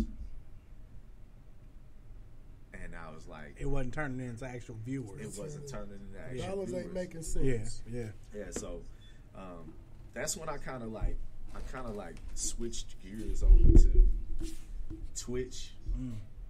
And I was streaming on Twitch a lot more just because, I made a few dollars on Facebook, but kind of started splitting it, like, you know how you stream and multi-streaming now. I was doing the same thing. I'd be live on YouTube, live on Facebook, live on Twitch, all at the same time. So that helped build the following as well, kind of get things off the ground. But just really for real, like, people are always asking me, like, what do you do? How do you get it going? And I always tell them, just start with what you got. You know what I'm saying? Yeah. Humble beginnings, man. Bro, and that's a good thing, which, that kind of ties into another question I got later in there. But people don't understand, you don't have to have everything out the gate. You just want that because that's what you think is needed. Yeah. You'll buy all that shit and then don't start streaming. Or you'll buy all that shit and start streaming, and you don't want to do the work to get it to Wade, because it's a lot of work. People want the instant gratification. Yeah. We live in Instagram. That's what social media, like I was saying earlier, we love seeing the glitz and glam of people, but then you don't realize, oh yeah, bro, he been at this shit for 15 years. It's just now paying off. Are you willing to work that hard for what you want? But I see, the thing about that is that, like, that's the game in all aspects. Like, it takes a long time to get where you want to go. You know what I'm saying? Music, corporate, it's all kind of, places. But you don't have to have all that stuff. Like, you see all these people who go viral with just the phone. Like, they ain't even trying. They naturally funny. They naturally talented at whatever they do, and they just had the balls to do it. You literally, that's why my favorite do that shit. That's why I created a platform when I was doing the mic videos, do that shit live. Right. People like, damn, bro, I want to get on that motherfucker. Do that shit. Like, literally, that's all. People, how I start a podcast, do the shit. Yeah. You literally just have to come up with an idea, structure it. Please structure it, because just going in there blindly is not going to get you the results you think. Right. And don't go in there with the mindset of thinking, this got to blow today. I came in there with the mindset of whether one person listen or 1,000 an episode, I got some shit to talk about. Right. So if you got to come in there with a certain thought process of nothing. This may not take off a little bit. I may not have everything. I feel like the best thing to do when you're going into stuff is know that it's not going to initially take off like that. It's rare. If 1 million people drop a song randomly on SoundCloud tomorrow, it's only 1 or 2 people that's been rapping for 6 months may make it, because they just, the niche they got worked for the people that found it. But so you see them people that blow up, oh, I ain't been rapping for 6 months. Well, yeah, a lot of them don't sustain either, because it wasn't a passion. It was a by chance thing for them. Yeah. So was your niche always, streaming video games, or did you have a bigger vision? So, like, it initially was gonna just be like video games, and video game stuff like controller unboxing and review was my first content. Okay. Before streaming, because again, like I said before, I who's gonna watch? I don't feel like the people who are my friends on Facebook are really gonna watch, but I'm chancing the fact that they have YouTube on the phone that they may subscribe. You know what I'm saying? Yeah. I didn't expect them to watch, but at the same time, you want them to, because we want our friends and family to support. Facts. But no, initially the niche was just like streaming the games and doing game content. Okay. Maybe going into game reviews. I've done content like some of my best content on YouTube is how to unlock, how to is boosted in the game. So those are my best, like my highest paying video on YouTube, and I just got monetized like a month and a half ago. I remember. My highest paying video on YouTube is a 3-year-old video for the game Elden Ring. That's dope. That is. So with that, just a piggyback question, with the monetization, what you do, is it?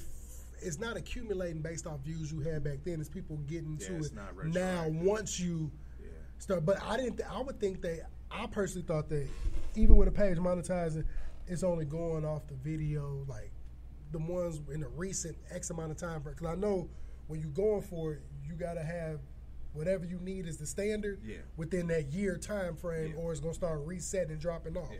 You got to have the, pretty much like you just look at YouTube like this. You got to have 1,000 subscribers and you got to have 4,000 watch hours. 4,000 watch hours. I got everything but the 4,000 watch hours. So you streaming on YouTube.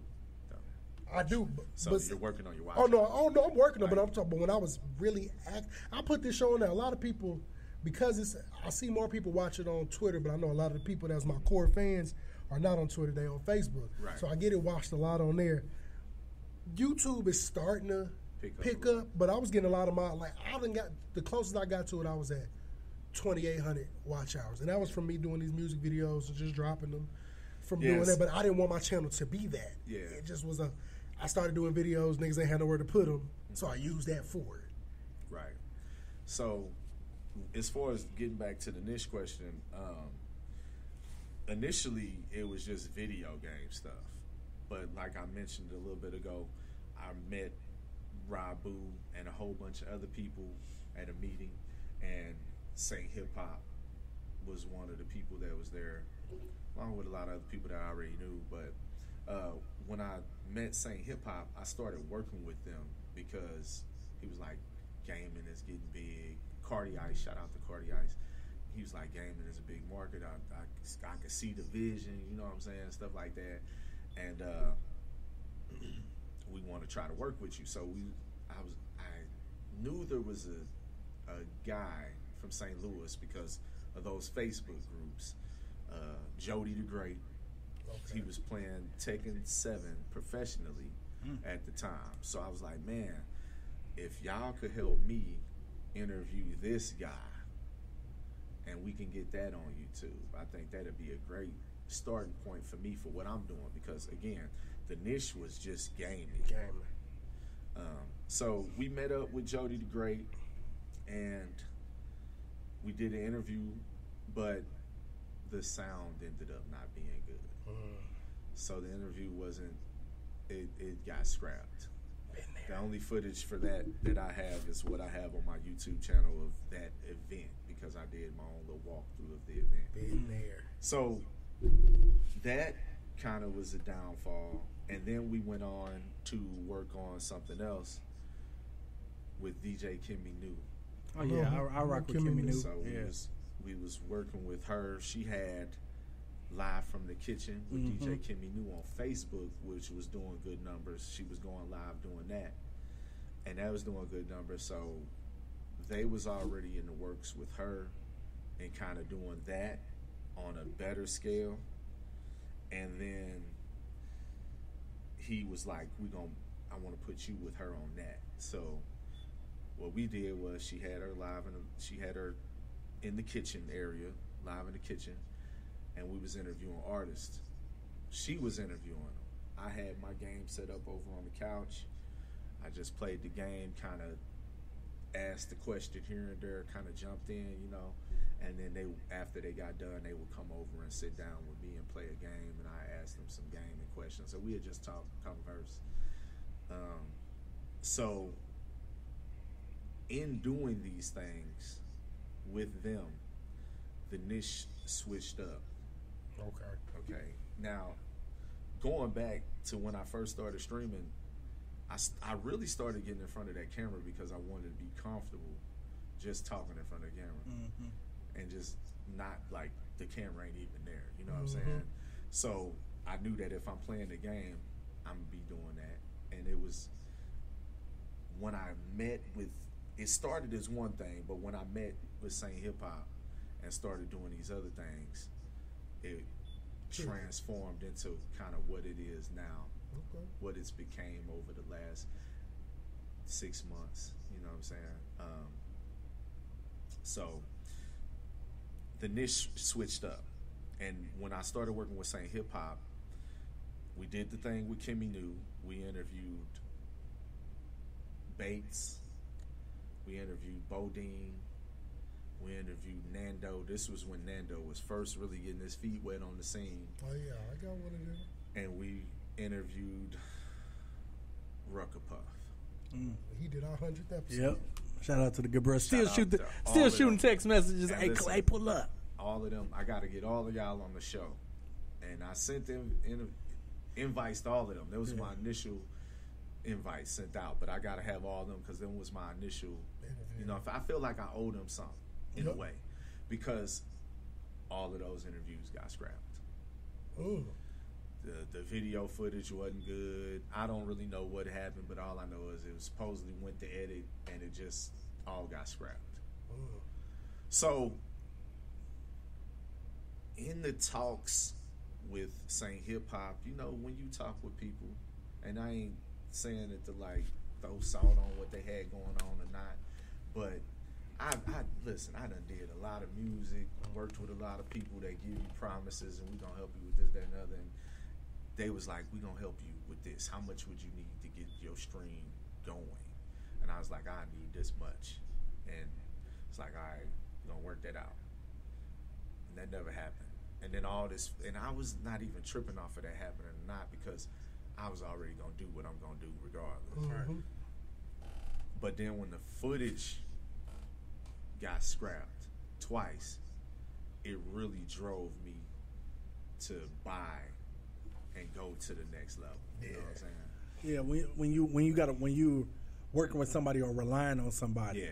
You know, we at one point in time we end up leaving this studio, and we was like, oh, we'll be independent. We went and bought all the equipment. Yeah. And it became, you realize how when someone offers you a setting, sometimes you forget how good you got it. Yeah. You know, because we love to hear, and that's why we back. But when we went independent, man, you talking about a workload that we didn't expect. You know, it was a lot to have to do that on our own. And I would have loved for everything to work out with them, because like I said earlier, I wear so many hats, you know what I'm saying? Like, it's so many things. I got to create the content. I got to edit the content. I'm putting the music to the content. There's so many things that... It's a lot going to it. I wish that I had the help, you know what I mean? But everybody don't have the same vision. And also everybody, it ain't everybody, I can't say everybody, but it's just like the people that I run into, everybody wants to be the man. Boy. And it's like nobody wants to play their part on the team. So like, I just say that to say this. We watch a lot of these streamers, and I just use Cassinet as an example because I feel like he's the biggest streamer there is right now. There's other streamers, but he's the biggest streamer for blacks. Facts. Right now. I don't necessarily watch his streams, but I see what he does. And what people don't realize about Kai is they live in a house full of other streamers. Content house, yeah. Who all play their fucking position. You motherfuckers got to play y'all position. Everybody want to be the motherfucking man, and you can't be the motherfucking man, bro. Because only 2 of them I know in the house. Yeah, but it's like 5 motherfuckers But it's in 5, the 6. house. But he allowed them when he had these big streams. Because Kai the only one that I've seen with the. Them his dogs. No, I ain't saying they ain't let them you know his what I'm niggas. saying? Like, yeah, them his dogs. But he like, put them on. It's just like. But it's like, why are you putting them on? Because they playing their fucking part. I hated they Nando episode though. I feel like they did which one? The one where Nando STL Nando was on. wasn't even. It was like he just. But I just felt like they was trying to play that nigga. I ain't like it. But it's like should have had me with him. I'd have been cooking them. What you gonna do though? You know. I'm finna cook them little niggas. Well, yeah. I mean, I ain't finna fight y'all niggas or none of that. But I watched that episode because you know I fucks with Nando. I tried to. He came on at a weird ass time. I just wasn't. He came on at a weird. Yeah, his part was. Yeah, it was hella late. Yeah, because he was. It was like a sleepover 24-hour stream. So. Yeah, he popped in. They did like a little rap battle, which I thought was my thing. Good or bad, nigga, you've been seen on a major platform. Well, there was like 75,000 people watching. That's what I'm saying. So good or bad, I'm like, when I initially heard when he was telling us about being on there, I'm like, okay, nigga, I just need one of your songs to play on that bitch, real like.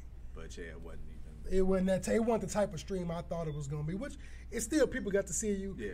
It's gonna make people. You got a unique enough name where it's like, well, shit, let me look this motherfucker up. Ain't nothing else gonna pop up. Yeah. But they needed me there because I would have cooked them niggas one by one. So like, you know, the niche it was initially one thing, but it transformed into another. Yeah. Okay. Well, I mean, bro, I see where the transformation came at within the niche. So I mean, just piggybacking a little bit off of that, how we get to Live in the Living Room. All right, so like Live in the Living Room has been there the whole time. It just didn't have a name. Nobody knew it besides me and Sugar Grits. Like, I don't talk to people too much about the ideals that I have. I feel like I show enough. I feel like enough people have already stole and started doing what I do. And it's like, you can't even say it's the stealing, but it's like I've inspired them to start doing the things that they do. And that's cool, because a big part of me starting to be a streamer was to inspire young black kids from our communities that are into this nerdy ass shit, but get shunned from it because they from the hood. Like, so, you know, it's like, sometimes they get shunned from it to the point where they actually like, well, fuck it, I'm gonna go on and go this way, because, you know. And then there's other ones that just, they be weird, for the lack of better term. Me, I'm from the block. All right, so all this shit that I've been interested in, these video games, I've been on that.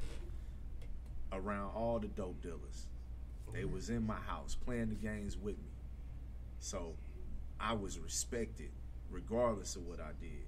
All right, so I started streaming with the mindset of I want to inspire people who are from the same places as me, that like the same things that I do. And it's cool to play the games, because shit, like, gaming and music saved my life, man. Like, also the fact of the matter that I just ain't interested in a lot of shit that motherfuckers interested in. Right. Everybody wanted to go to Saints and Palace on Friday and Saturday night.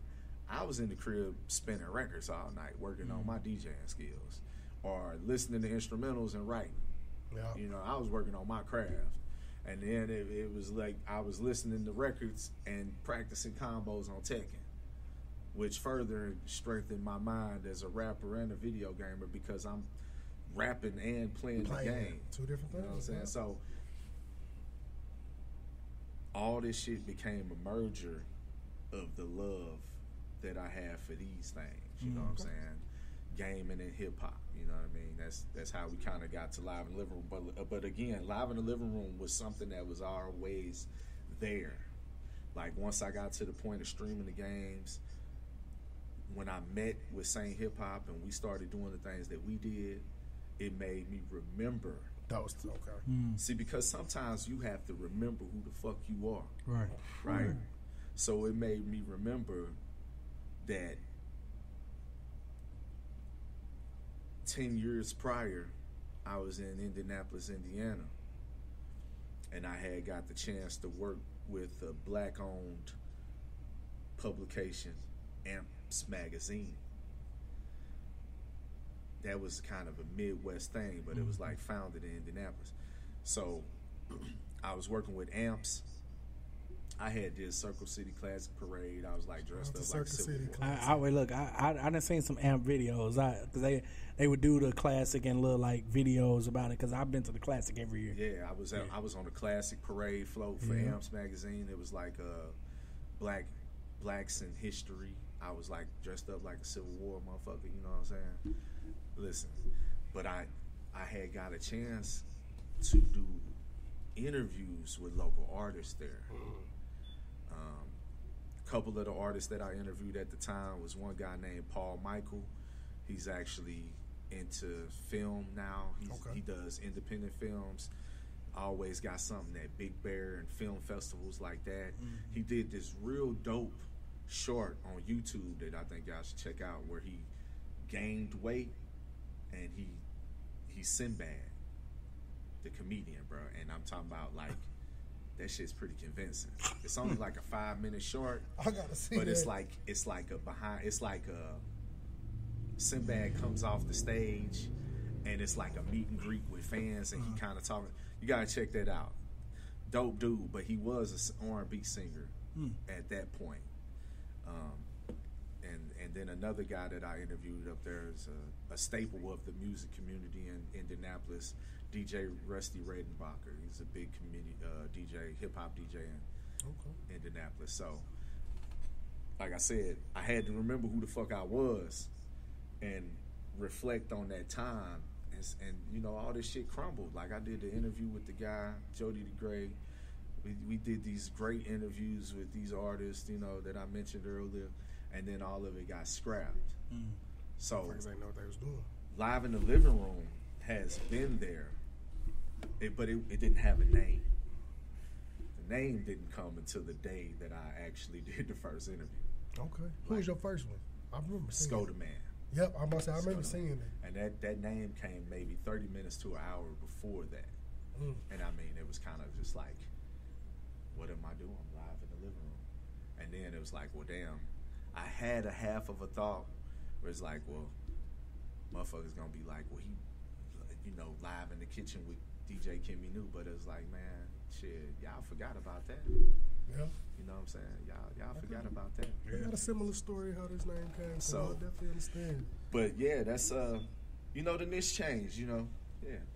So what is something you notice with like upcoming streamers are not doing to capture their audience? For the most, like for real, like I feel like a lot of people, and my stream has been this way a long time. It's just that people wasn't really realizing it. But the reason why streamers aren't capturing their audience is because they just going live and playing the damn game. Like people don't really care about that. I feel like the thing about being a streamer is that you go live and you play the game, but you have to sell yourself. As a content creator, period, you have to sell yourself. So just going live and playing the game is like, anybody can do that. What else do you kind of like, how are you communicating with the audience? What are the topics? You know, things like that. I feel like that's the main downfall, is that people just think they could just go live and play the game, and unless you super good at the game, and there's some people that's out there that's super good at the game, but I feel like when people turn the camera on and start going live and people actually say you suck, people start realizing how good they really are at the game. And then not only that, it's just like it's a difference playing a game and nobody's watching you, and versus people entertaining people while you doing it. Yeah, so I can see that, bro. So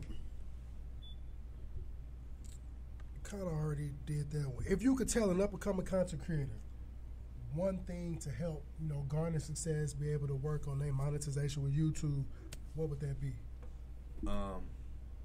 Well, I mean, the general rule is find a niche and stick to it.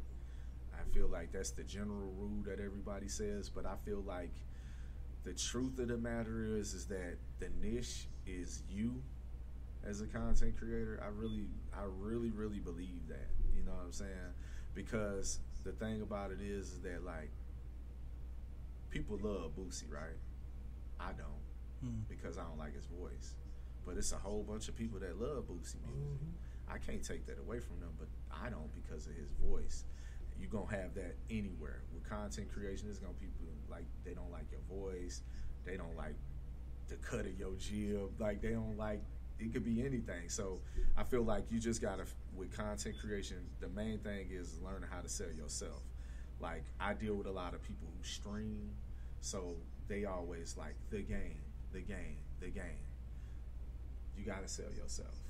You're the product. You're always the product. You could be good at the game, but you have to sell yourself, because guess what?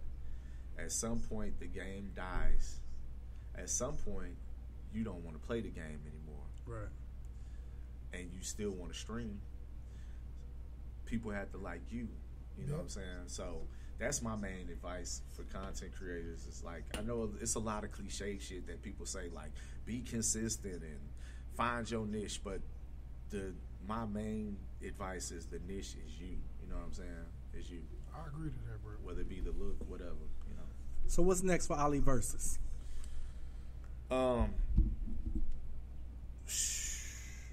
What's next for Oli Versus, man? Like, Oli Versus is figuring things out right now, for real, for real. Like, my content is all about me. Again, going back to the niche part. So, I've got the live in the living room thing going. Kind of got a little bit, like, faltered on that, if you will, because of a death that happened recently, like April 20th. I was live. I got a call that Crydine got killed in his neighborhood on his block.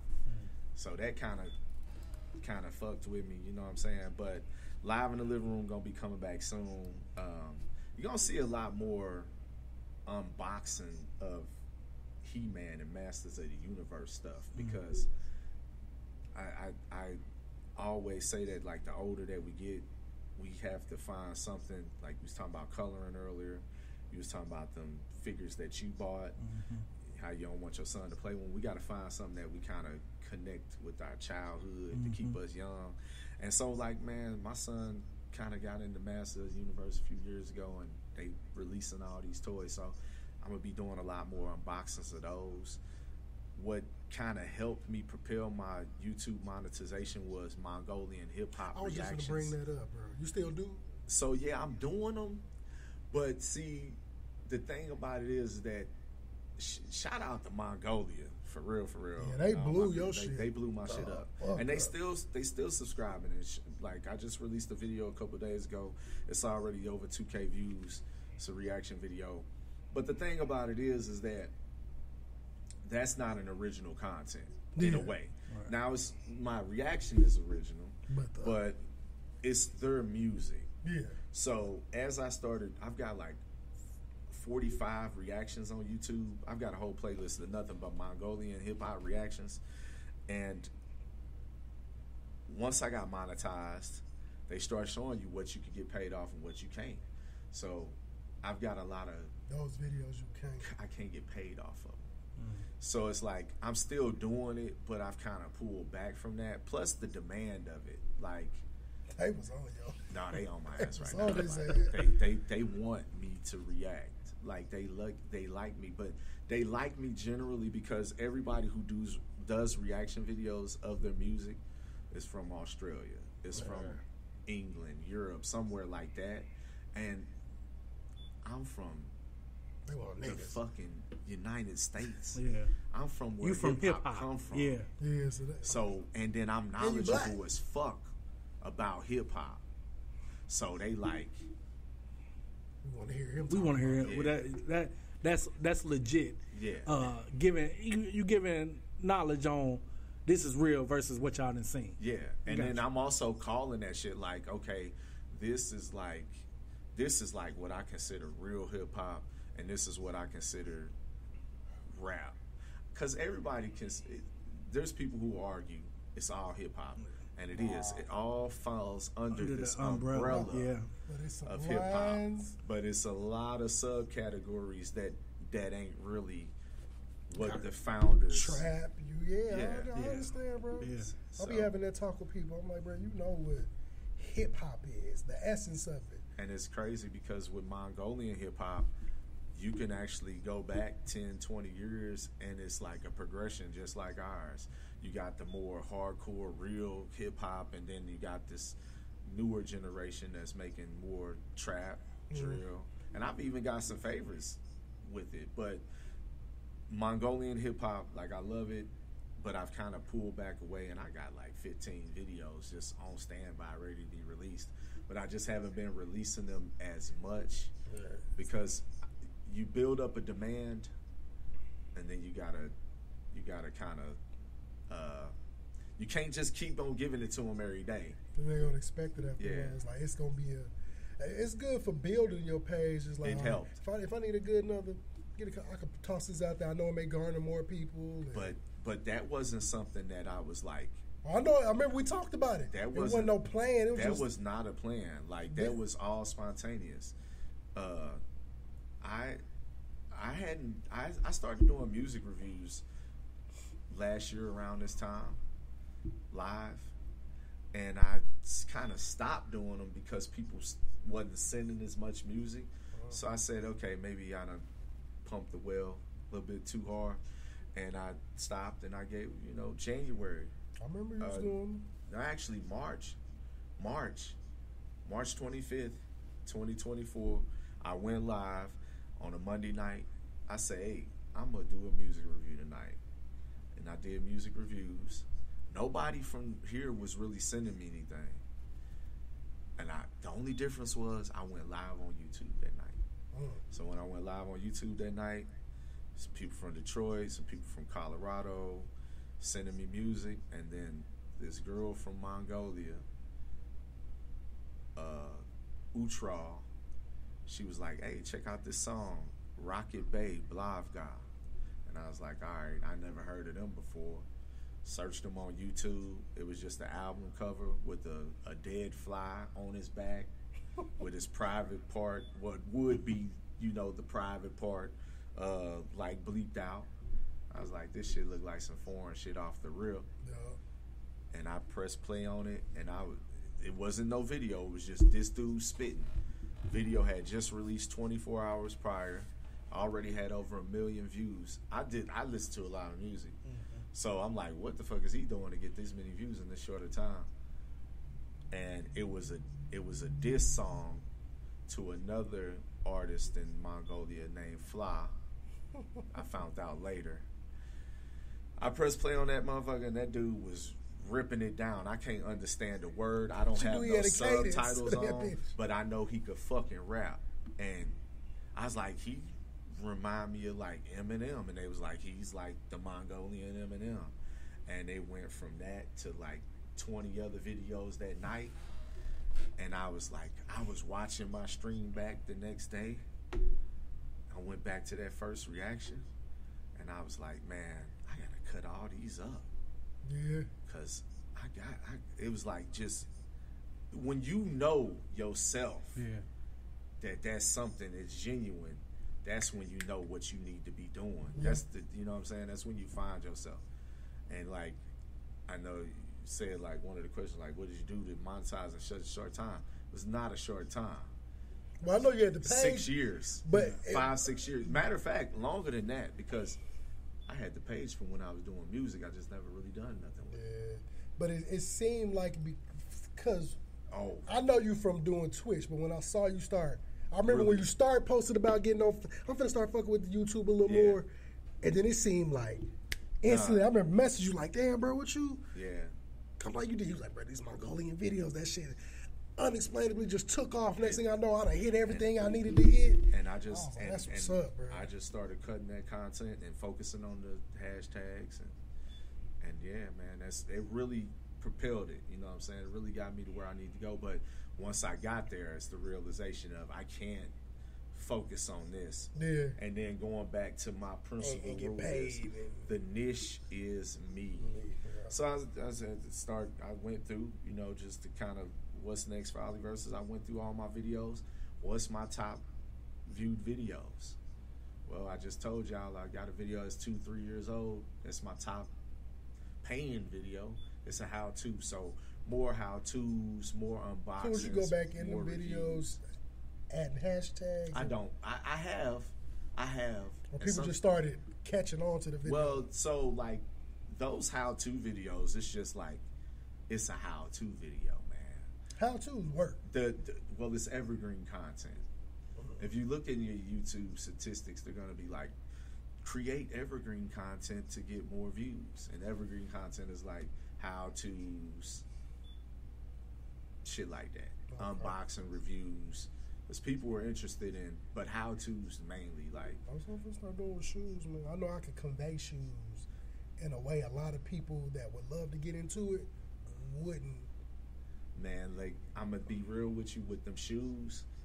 You got a vast knowledge, because with me, it was like I'm combining everything that I do all the knowledge I have, the history of hip hop, the history of video gaming, and now I'm getting more into toys because that's something that I've already done on my channel, but I just ain't done it like I'm going to do it now.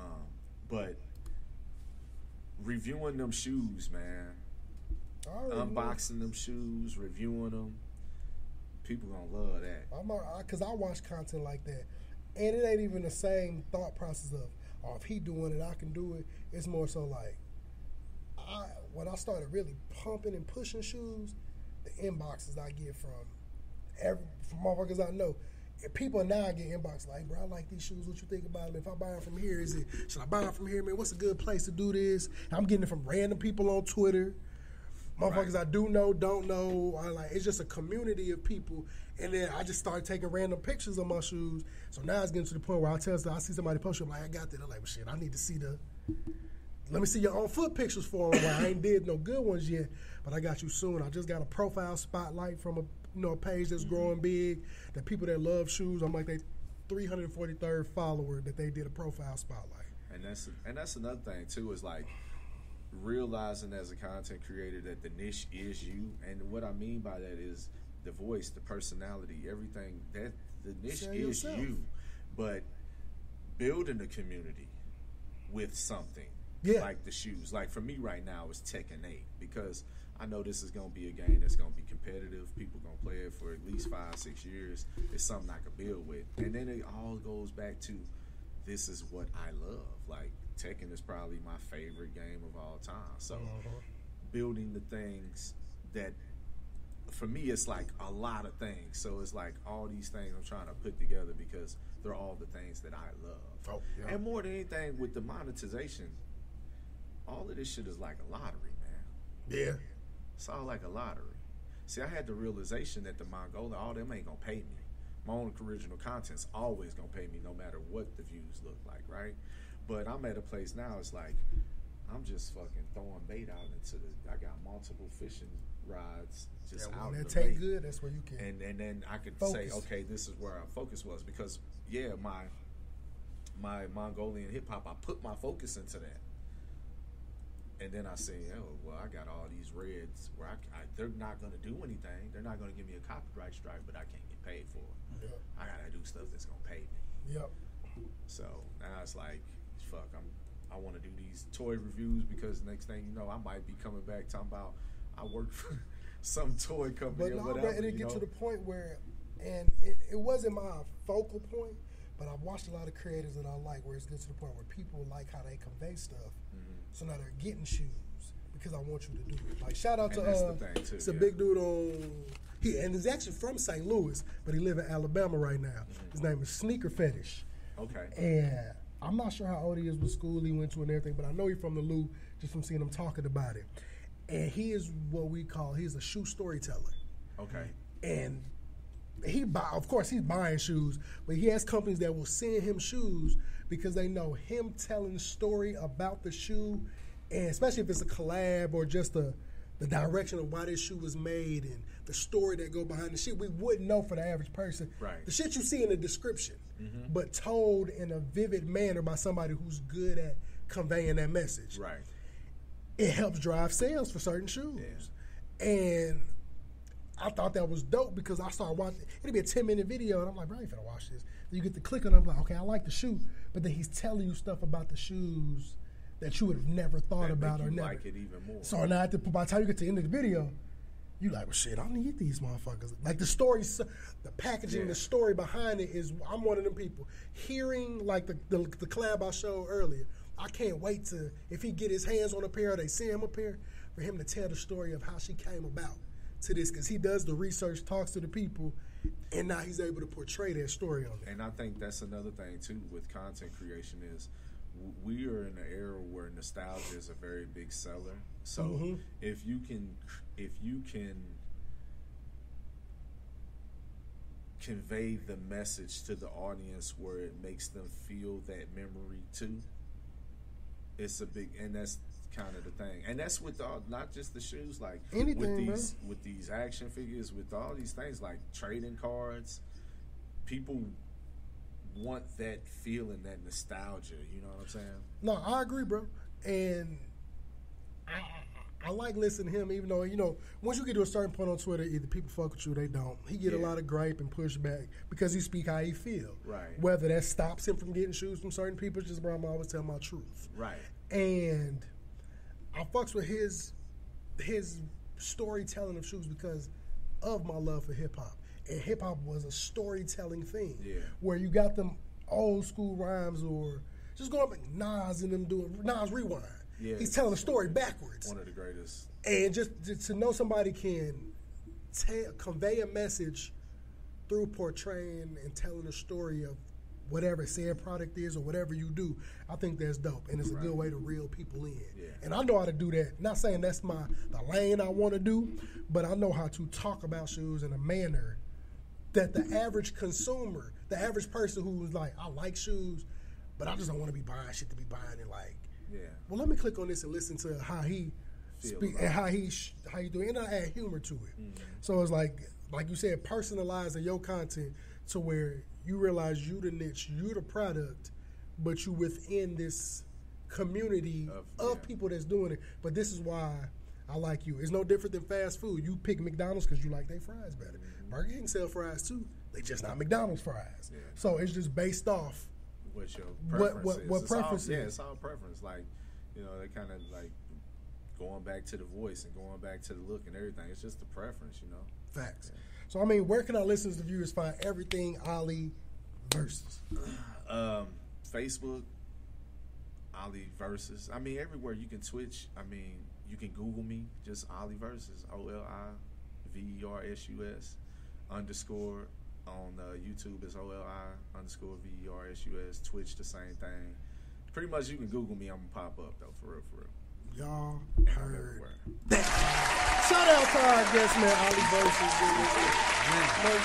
So you gotta go through the gauntlet. Yeah. Right before we let you out of here, I know it's been a long time. That's cool. Gotta let you out. The rapid fire: study long, study wrong. Gotcha. All right. First thing to come to your mind when I ask the question. Let's do it. Favorite streamer besides yourself? I'm gonna give it to Reso Wells, man, locally. Hey, the Green Ranger. Hold on. First of all, shout out to that nigga because I'll never forget watching his body bags and clip, and he was finna thrash this nigga outside. Piranha, yeah. Bruh, when I say the St. Louis came built like me. Bro, I'm talking about he walking up on this nigga, like nigga moving back, bruh. He like, you not built like me, nigga. I'm from St. Bruh, I can see, I'm looking at the other nigga like, bro, you low key might want to leave him alone at this point. He different right now. Dude ain't want no smoke. Piranha ain't want no smoke. He ain't want, bro, he was bagging Piranha still don't want no smoke. They tried to get Piranha and Green Ranger to battle, and Piranha said they got to put the gloves on. But he ain't gonna come out. I'm like, bro, if you wasn't gonna fight that nigga right then and there, if you wasn't gonna do it then, you ain't gonna do it now. You're not gonna do it now. Yeah. Favorite album of all time? Wu-Tang, Enter the 36 Chambers. Favorite food? Fried chicken, fries and corn. That's my favorite meal. I can fucks with it. Favorite game of all time? Favorite game of all time? Listen, like, I'm gonna give it to Tekken. But I gotta say, it's Tekken, but Street Fighter 2, man. If it wasn't for Street Fighter 2, I probably wouldn't play Tekken. If you had to, two questions aside on. We playing Street Fighter first time. Who you picking? I'm picking Ken. I'm a Ryu type of guy. Yeah, Ryu would probably be my second. Tekken, who you picking? Right now, Eddie Gordo. Initially, some capoeira on there. Okay. Initially, it would be Kazuya or Heihachi. Those are my with favorite. The power bomb. Yeah, they're my favorite guys. Okay. Favorite game to stream? Right now, it's Tekken 8. I've had a lot of fun on a lot of games though, but Tekken 8 is my favorite. I feel like right now with Tekken 8, I'm in this pocket of shit talking and beating motherfuckers' ass. I got a 74 win percent with Eddie Gordo.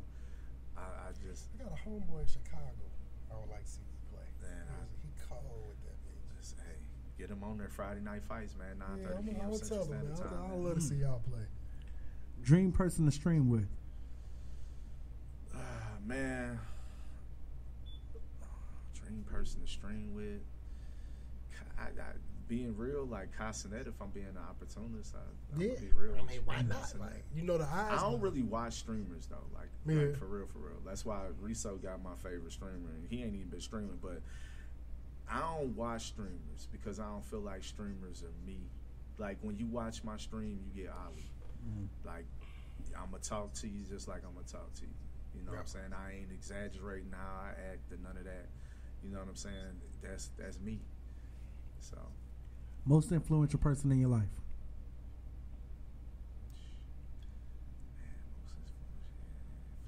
It's a deep question. Yeah. I'm an old ass man. I don't even know now. Like my grandfather, man. If I'm being real with you, the most influential person in my life is my grandfather.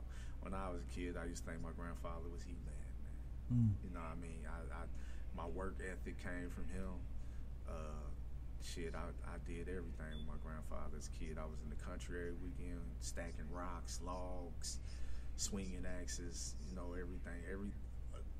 Learning how to be a man came from him, so I feel like he's probably the most influential person in my life.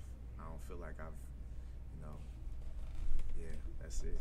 Grandfather. Yeah. If you had one wish, what would it be?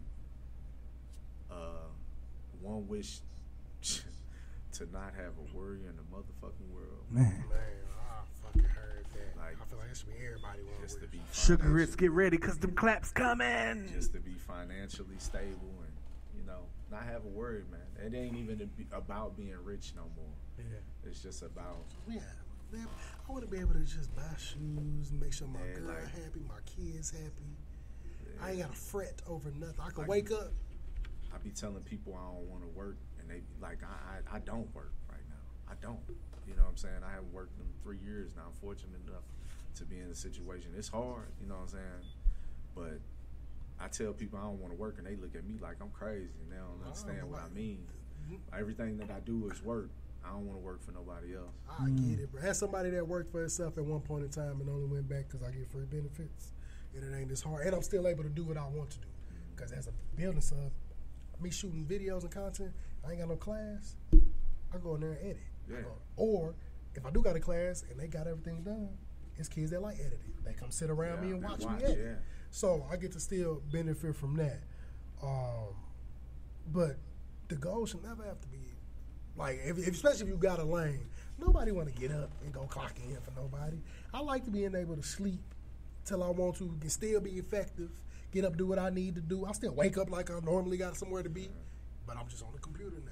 Yeah. So I that's feel how that. it is. Like, like with doing this shit, like before we get out of here, man, if anybody thinking about being a content creator of any sort, like let me tell y'all something, man. When I was working a full-time job, I was getting off every night streaming for 2-3 hours a night.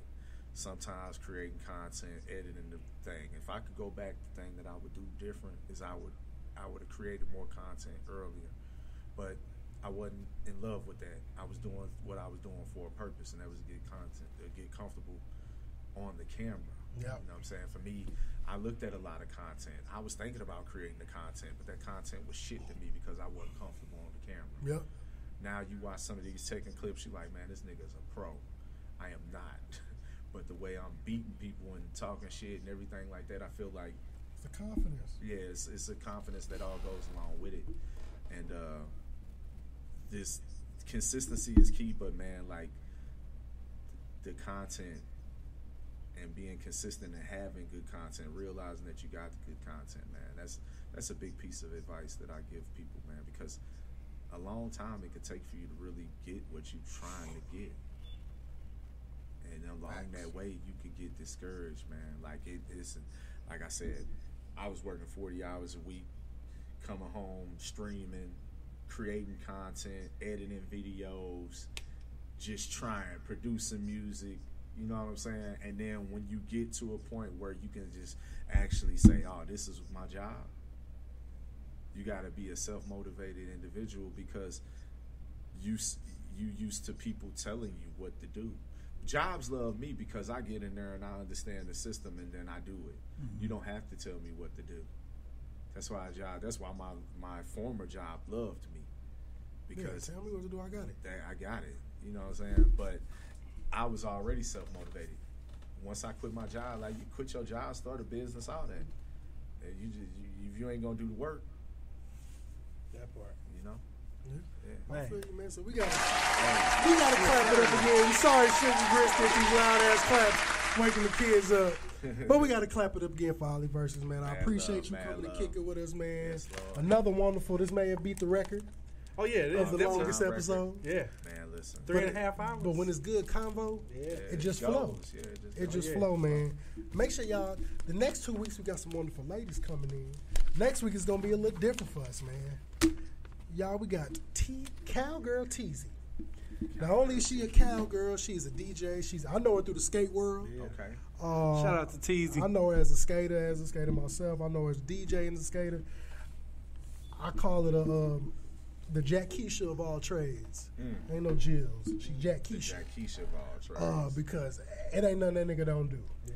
She can fix your car. She can wrangle a horse. Oh, wow. Yeah. And she's actually coming on because next weekend is the Black Rodeo in St. Louis. And she is doing barrel racing with her horse. And is a part of the show. So I'm actually trying to, I'm like, bro, give me a ticket or something so I can get. I want to come in there with her so I can record it. I ain't never been to a rodeo. I randomly stumbled across one in Vegas. During Breeze Weekend, every year is the annual cowboy convention in Las Vegas. The first time we ever went. And we out there, and I'm like, damn, there's hella niggas in boots and hats. So we asked the hotel, they told us, we're doing this little something in the hotel, walking through, and I see these people keep going in this door, so I walk in the fucking hotel, bro, in the middle of that bitch.